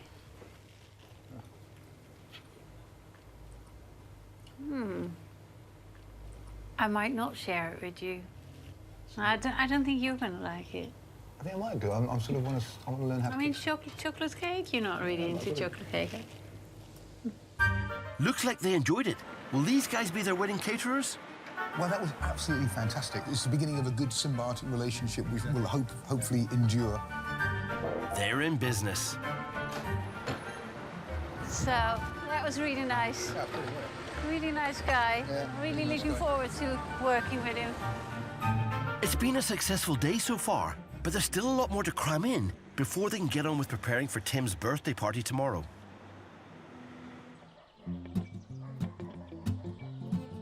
A 9.5-hour drive directly south of Tim and Marguerite is the 16th century medieval castle of Chateau Saint-Ferréol, home to Sophie and James MacDonald. It does take up more of your life than you might sometimes wish, but it's such a beautiful place. You do have a sort of a protective feeling about it. It looks a bit of a ruin now. 20 years ago, it was a complete ruin. We'd love to see this place fully restored, and we think we're about halfway through.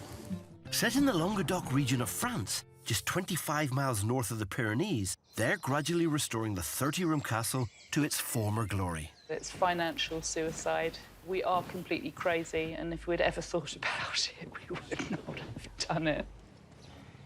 To pay for the work, Sophie and James hold fundraising events through their association, the Friends of Saint-Ferréol. If you're staying for the talk and for the lunch, it will then be 50 for both of you. That's great. But this year, all other restoration is on hold, as the roof repair has become particularly urgent. We've been through and we've made a little plan of where all the weaknesses are and where the tiles need replacing. And there are leaks there, there, there, there, there, there, there, and one there. Oh dear.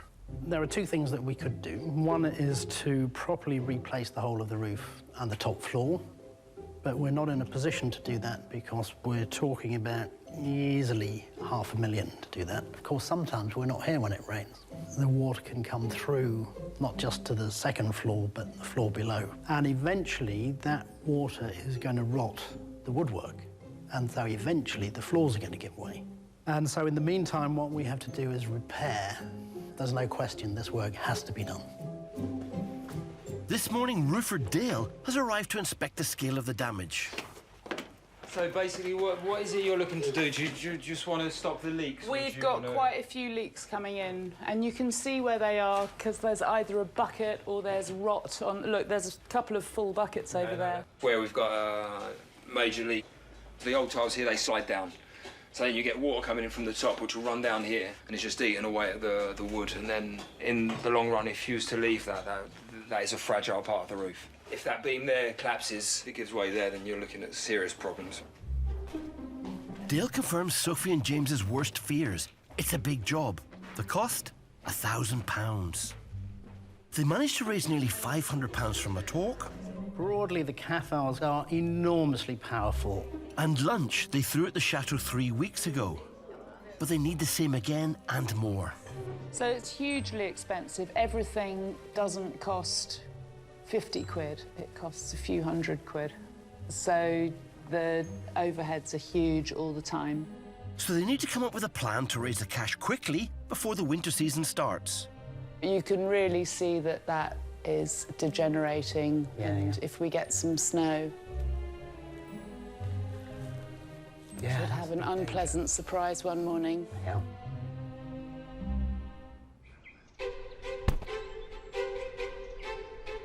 Château de Humier is our home, and we pay for its upkeep and renovation by putting on special events and weddings here. You may kiss your wife. One thing our guests love is my roast pig, cooked on my very own home-built pig roaster. Today, though, I need to transform it into a chicken rotisserie for an upcoming wedding this weekend. Not everybody wants to have a hog roast. And our next wedding, they want me to do 24 chickens. So, actually, maybe more than 24 in the end, but 24 chickens in here. I'm not going to make another roaster, so this has to be adapted.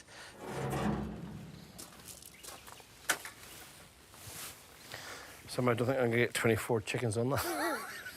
Right. The actual body of the pig roaster is fine. So in my workshop, I'm going to try and convert the spit that skewers the pig into 4 skewers for chickens.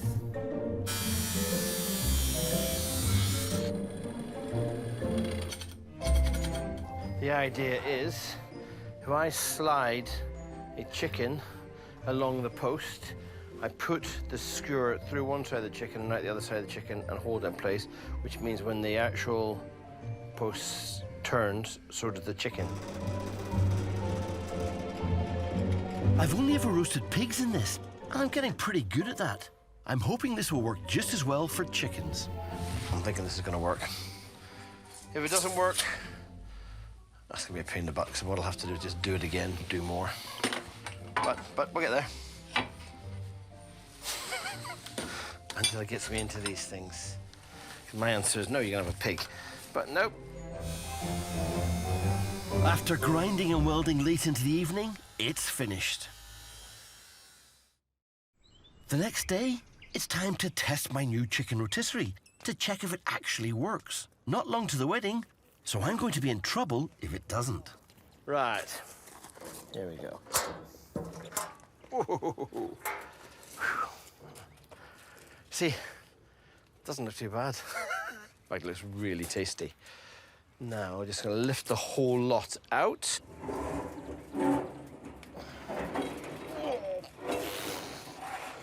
It's a two-man job tomorrow, definitely. Like I said, they don't look too terrible at all, do they? Right, knife. Skewer.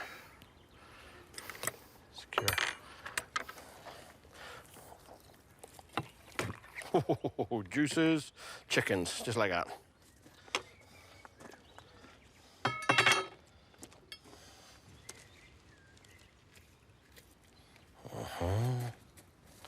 Look at this. This is lovely, moist chicken. Can you see the moisture on that? Oops, it is. Look at that. That's lovely, moist chicken. Mm. Mm. Jay, come try some of this. I invite Jay, who's been helping around the chateau, to come over and give his verdict on the chicken. Are you a chicken or are you a breast or a thigh man? Yeah. Wow, that looks good, isn't it? Wow. Do you want some breast in or do you want some thigh meat? Breast would be fine, thanks. No, be fine or do you prefer breast? Yeah, I prefer breast. Try that. I don't know why anybody would have breast instead of thigh, personally. Oh, All right? That is well, nice, lovely. Nice and succulent. Good, good, good. You see? Phew, it works. I hope they appreciate my work at the wedding. As well as doing pigs, we do poultry. And to be fair, anything I can tie to it now is going to be cooked, so I'm very pleased. Thanks very much. Work harder. Yeah. Yeah.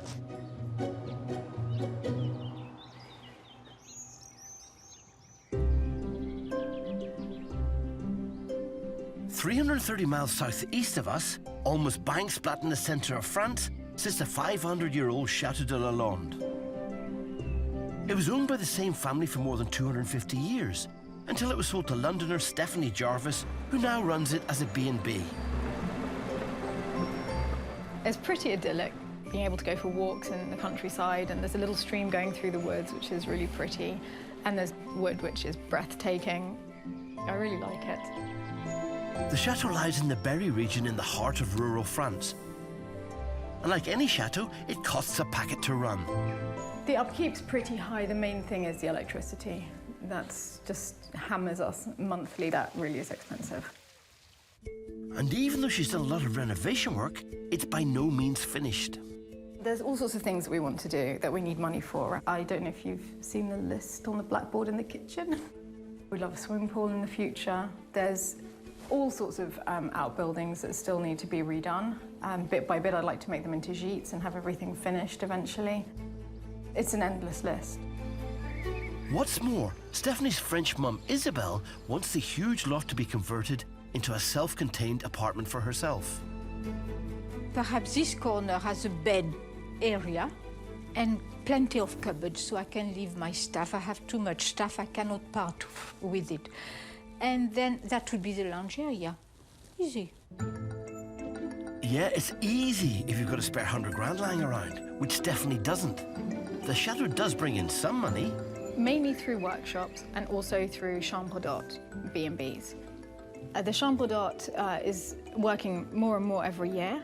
But she needs to make more if she wants to carry out those big projects.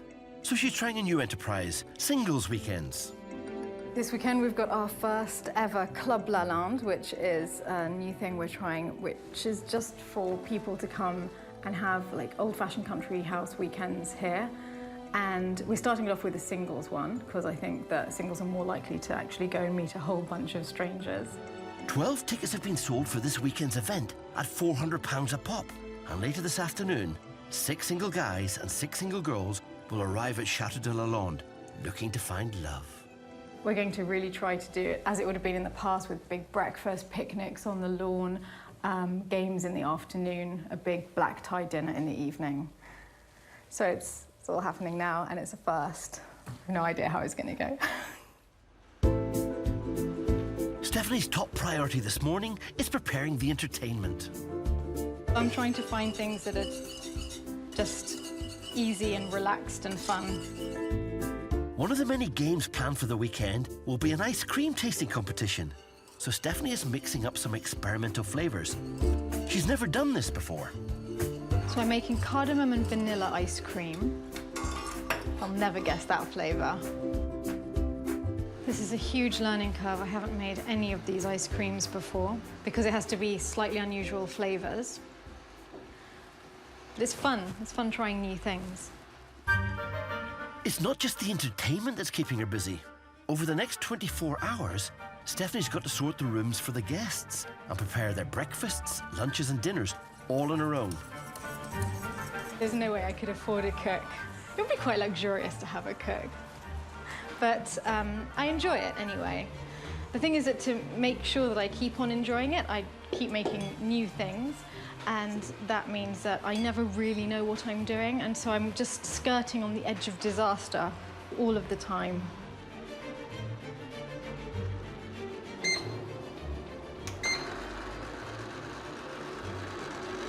well, it's doing something, so we'll just quietly leave it to get on.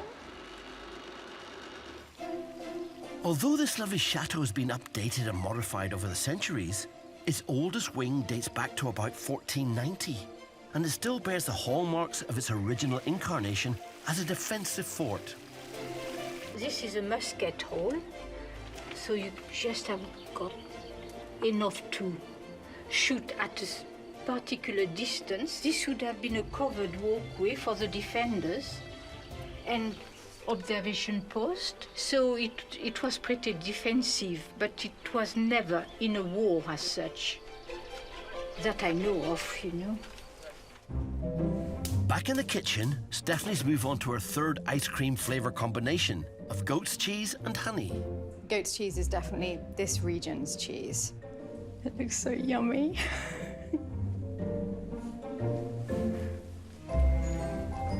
Right, clearing up this mess. I completely forgot the honey. Do you think we've got completely burnt honey now? Whoops! We're definitely going to need to do the honey again. Do you think that looks appetizing for the ice cream?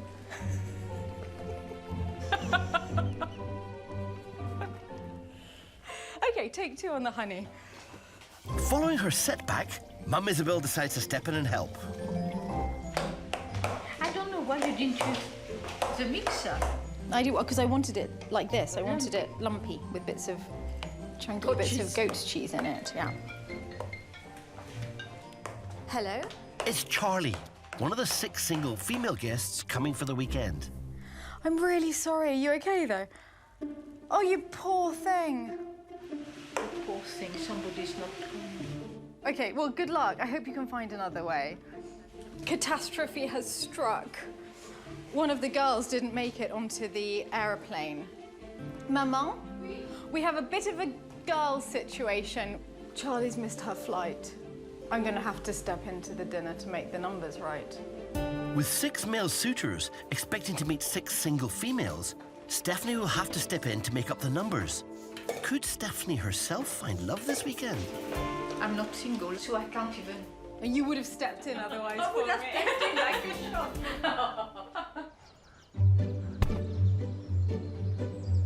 In northern France, to increase their income, Tim and Marguerite are adding weddings to the list of things they offer at their chateau.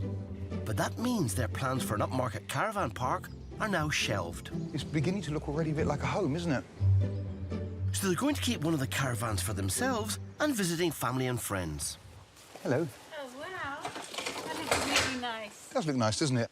It's great to finally be at the stage where I can put my stuff in and, you know, finish it off. And I've always got very strong ideas about how I want it. So basically, Tim has no say in all this whatsoever. And he knows that. We've been together for so long, he knows that. And Marguerite leaves them to continue on the caravan while she gets on with another task, creating the promotional photos for the new website to advertise their wedding business. we decided to just create a few spaces as they would be if there was a wedding here. And so this is the place where they could have, the couple could have their ceremony. I think traditionally a ceremony is under an arch, on decorating an arch with some flowers. Photographer Laura will take shots of model Rosalie in different wedding dresses in various locations throughout the chateau.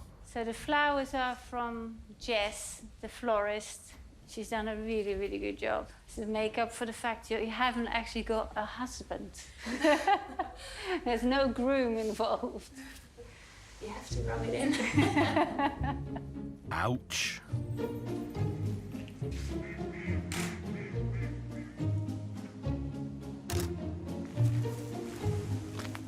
We've got 3 wedding dresses in total. Yeah, it's really nice seeing this happen today because it makes it all more real. So yeah, everything just comes together more and more. The last location is the fallen tree at the front of the chateau that Tim thinks provides the perfect photo opportunity. I knew this would be a good place for a photo shoot. It's brilliant, isn't it? Yeah, lovely. They're full steam ahead with the new business. With the first wedding booked for next year and the website soon to be launched, they're convinced the future looks bright. Having to put some decorations up myself, thinking about where can we have the party, where can we have the ceremony. It all falls into place. And so next week I'm going to start with a website, and it definitely feels like I know how it's going to work. It feels like it's all fitting. With the creative juices flowing, last job of the day is for Marguerite to put her finishing touches on the caravan. Nearly. It's just a centimetre off the wall on that side. It's lovely. I like it. I paid €2 for it. You did pay €2. You were damn, I'll tell you. €2. It's falling apart. It's lovely. It's character. I really Actually, it is like great. It is lovely, yeah.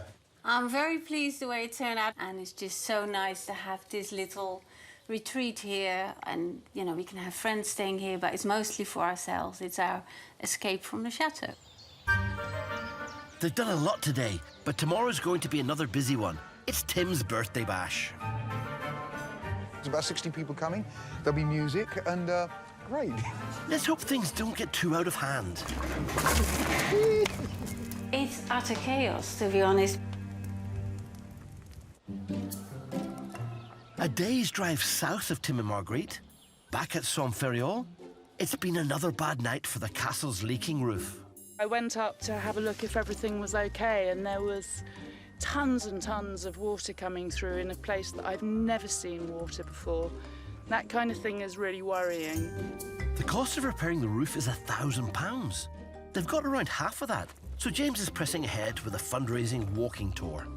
Tomorrow we're off to Montségur. It's a good 40 minutes, and it's completely isolated. It's up a mountainside. There's no shelter, there's no water, there's no facilities, no loos. And the weather this time of year, normally you'd expect completely clear skies. Fingers crossed for good weather tomorrow.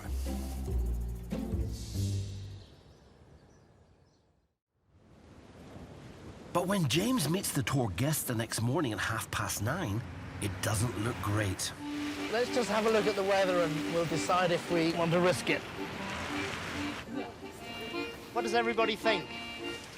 Whether it's worth doing? Yeah? Great, excellent. Okay, that's what we like to hear. Let's see. Luckily for James, the walkers are up for braving the elements. But conditions start to rapidly deteriorate.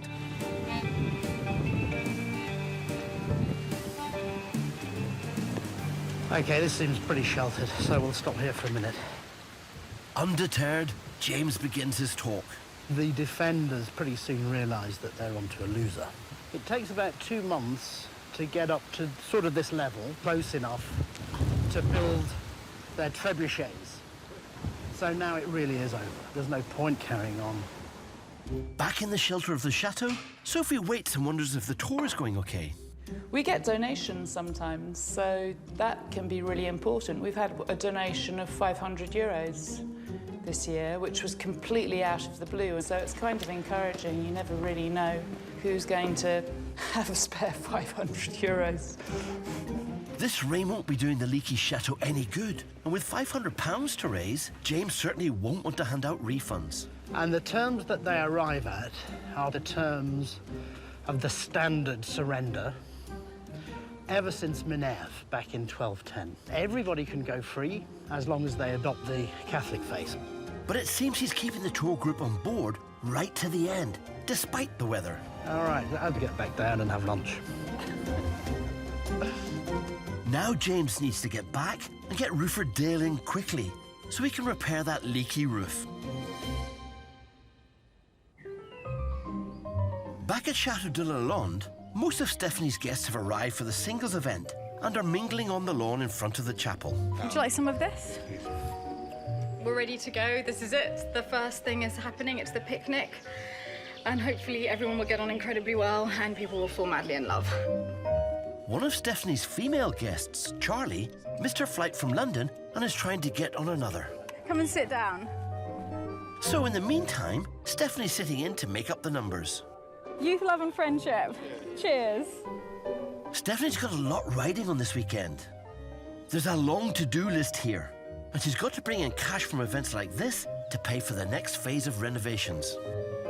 This is our woodshed, and it's quite a big space, and also the rooms on either side at the top and the bottom aren't used for anything at the moment. So we like to maybe knock through somehow and put a glass front on it, possibly have a very small concert hall or theatre.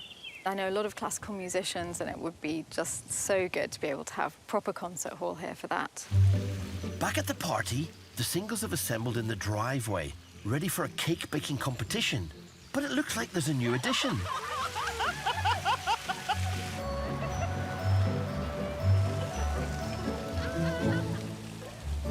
Charlie, who missed her flight this morning, has finally made it.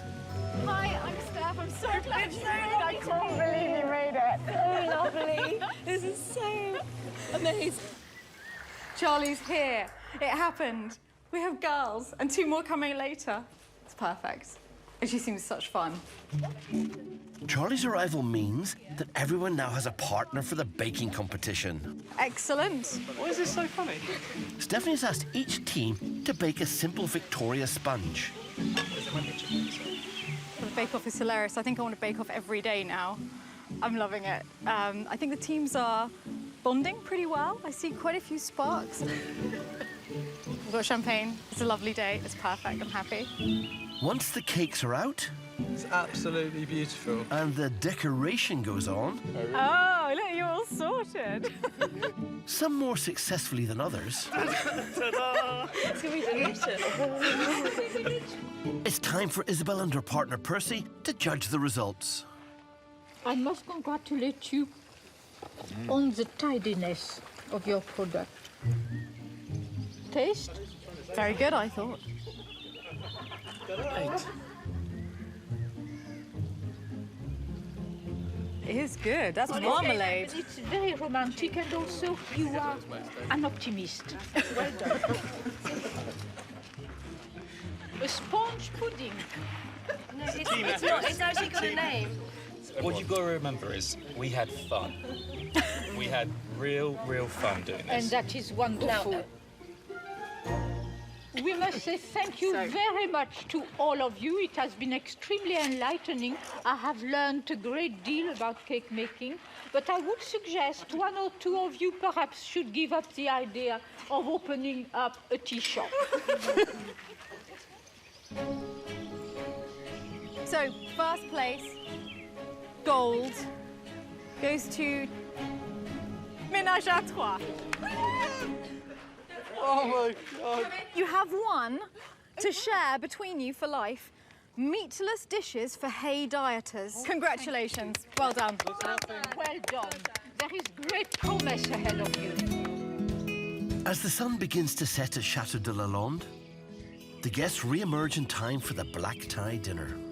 God! Hi. Good. Nice to see you.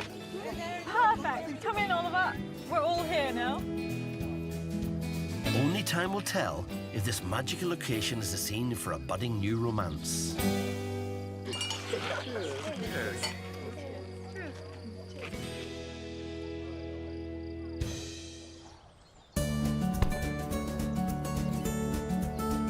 At the Alexander's Chateau in Picardy, it's almost party time.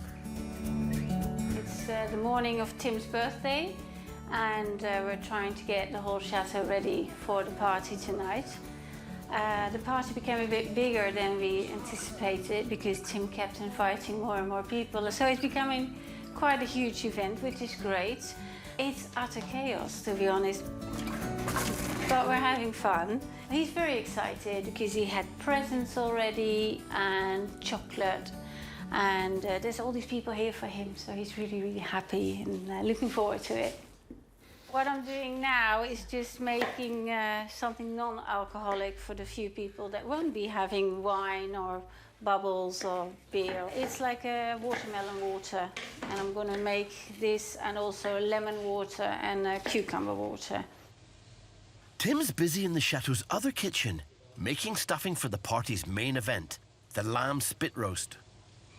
This is a mixture and a half. We've got the livers and the kidneys, rosemary, thyme, lemon, red, pepper, salt, onions and garlic, and it's going to fulfill its sheepy destiny. Looking good to me. In fact, this dish was inspired by their visit to us. Well, you know, we're doing the méchoui, which is a lamb on a spit. When we were down at Digging Angels, they had a big roaster, brilliant things, like a little pillar box thing with a door. And I was really going to try and build one of those before today. We decided in the end to get this thing here, which is very simple. It's a box, and you can slide it backwards and forwards, put the lamb on there. I've never done this before. It just looked great. So everyone's looking forward to it. About 60 people coming. There'll be music, and great. I've got this wonderful house. One of the nicest things of it is to have all your friends around and be able to put them up and be able to do this. And you feel very blessed that you've got the opportunity to do it. Yeah! Well done. Brilliant, man. That's perfect. I can almost taste it myself. With a packed chateau of friends, the party's soon in full swing. So I've got the meat. Meat's ready. Yeah. That used to be a sheep. It's not a guest that didn't pay, OK? Seeing the chateau in full party mode has Tim and Marguerite feeling optimistic about their plans for holding weddings here. This is what the wedding's going to be, a bit like this, I think. And everyone's sitting around having fun, enjoying themselves. Really nice, relaxed atmosphere. Chateau at its best. Chateau at its best, look.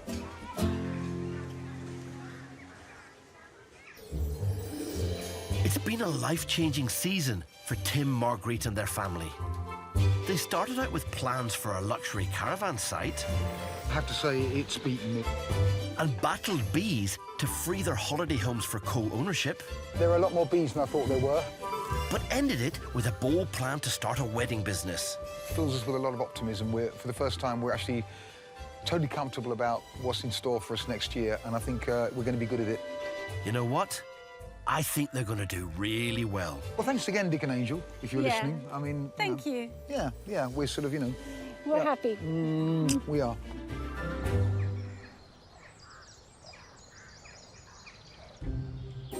Over 600 miles south, it's a momentous day at Chateau Saint-Ferriol. Hi there. Hi. How you doing? Okay. Good to see you, yeah. Good to see you too. So, all ready? All ready, yeah. Dale the roofer has arrived to fix Sophie and James's leaky roof. We've now actually got a little bit of a nest egg to do some really significant repairs to the roof. So that's great. This should stop the leaks permanently. I'm most certainly looking forward to seeing it all done, yeah. Dale will have his work cut out. On my first visit, I counted a total of about 15 to 20 leaks.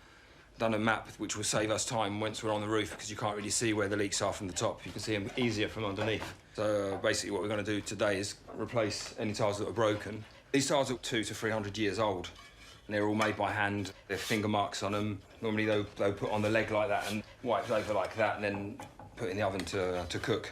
Roofing is a dangerous job, especially here. We've probably got an 8 to 10 metre drop, so we basically are very concentrated on what we do. And up we go. If we end up standing on the middle here, we will break the tiles. We have to always walk on the nose of the tiles, which is this part here. The main leakages that we've got on the roof here is because the wind and the weight of the tiles makes them slide down.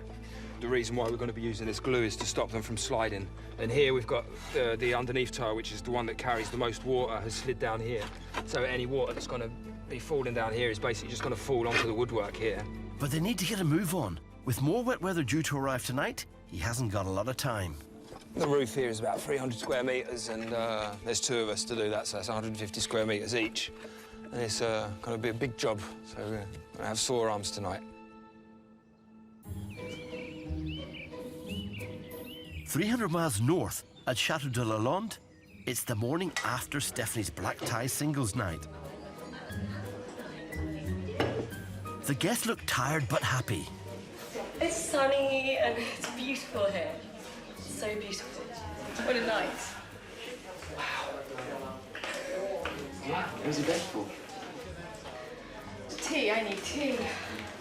So, is there love in the air? I think last night was extremely eventful, but I don't think it's for me to say anything. Last night was a success beyond my wildest dreams. That was really good. Everyone had such a good time. It was a nice atmosphere. It was a lovely crowd. The night went so well, they didn't get around to the ice cream tasting. So Stephanie's decided to serve it up for brunch. That is coffee. No. Do you want any more clues? Think of crêpe Suzette. Cinzano. Nice. No, but you're on the right line. Cognac, maybe? Martini. No. Okay, well, shall I just tell you what the... Yeah. It's Grand Marnier. Oh, of course it is! They're not very good at this. Next one. It's cardamom. Yes, yes. Whoa, impressive. Well done.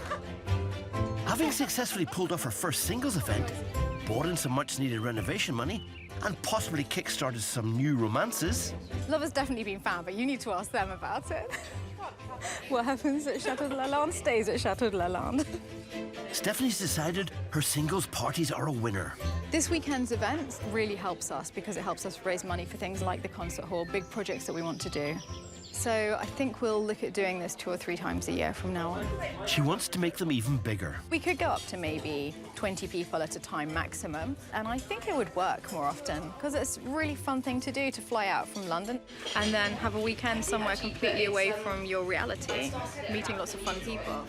Good luck with it all, Stephanie, as Chateau owner and in your new role as Cupid.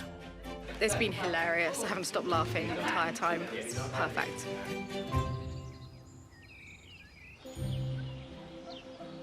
Back at Chateau Somferiol, there's also reason to be happy. Dale has finished fixing Sophie and James's roof. Right, that's it. Should be okay, yeah. Everything's fine. He's found a few more leaks than we expected. I mean, what we've done today is going to be fine. It could keep up for another 3, 4 years, maybe 5. It'll hold up the winter, that's for sure. James and Sophie couldn't be happier. They started out with a major problem, and they raised the funds to sort it out. So we did well raising that money. It's been well spent. Great, we're feeling waterproof. Doesn't matter if it rains for the next few months, we should be all right. It's not fun living in a place where there's water coming in through the roof and getting worse all the time, so that's pretty good. When you get something really important done, it's a real buzz. And it's such a beautiful place. It's such a beautiful spot. I couldn't agree more. One of the highs is just living here. Living somewhere like this is fantastic. But it's just hard work to keep it like this. And they've still got lots to do. Eventually, we'd love to see this place fully restored, all of it being used. It would have various apartments, and that would expand the number of events we could do here as well. We think we're about halfway through. We've done about half the work that's necessary. From one chateau owner to another, I understand your challenges and wish you all the best, James and Sophie.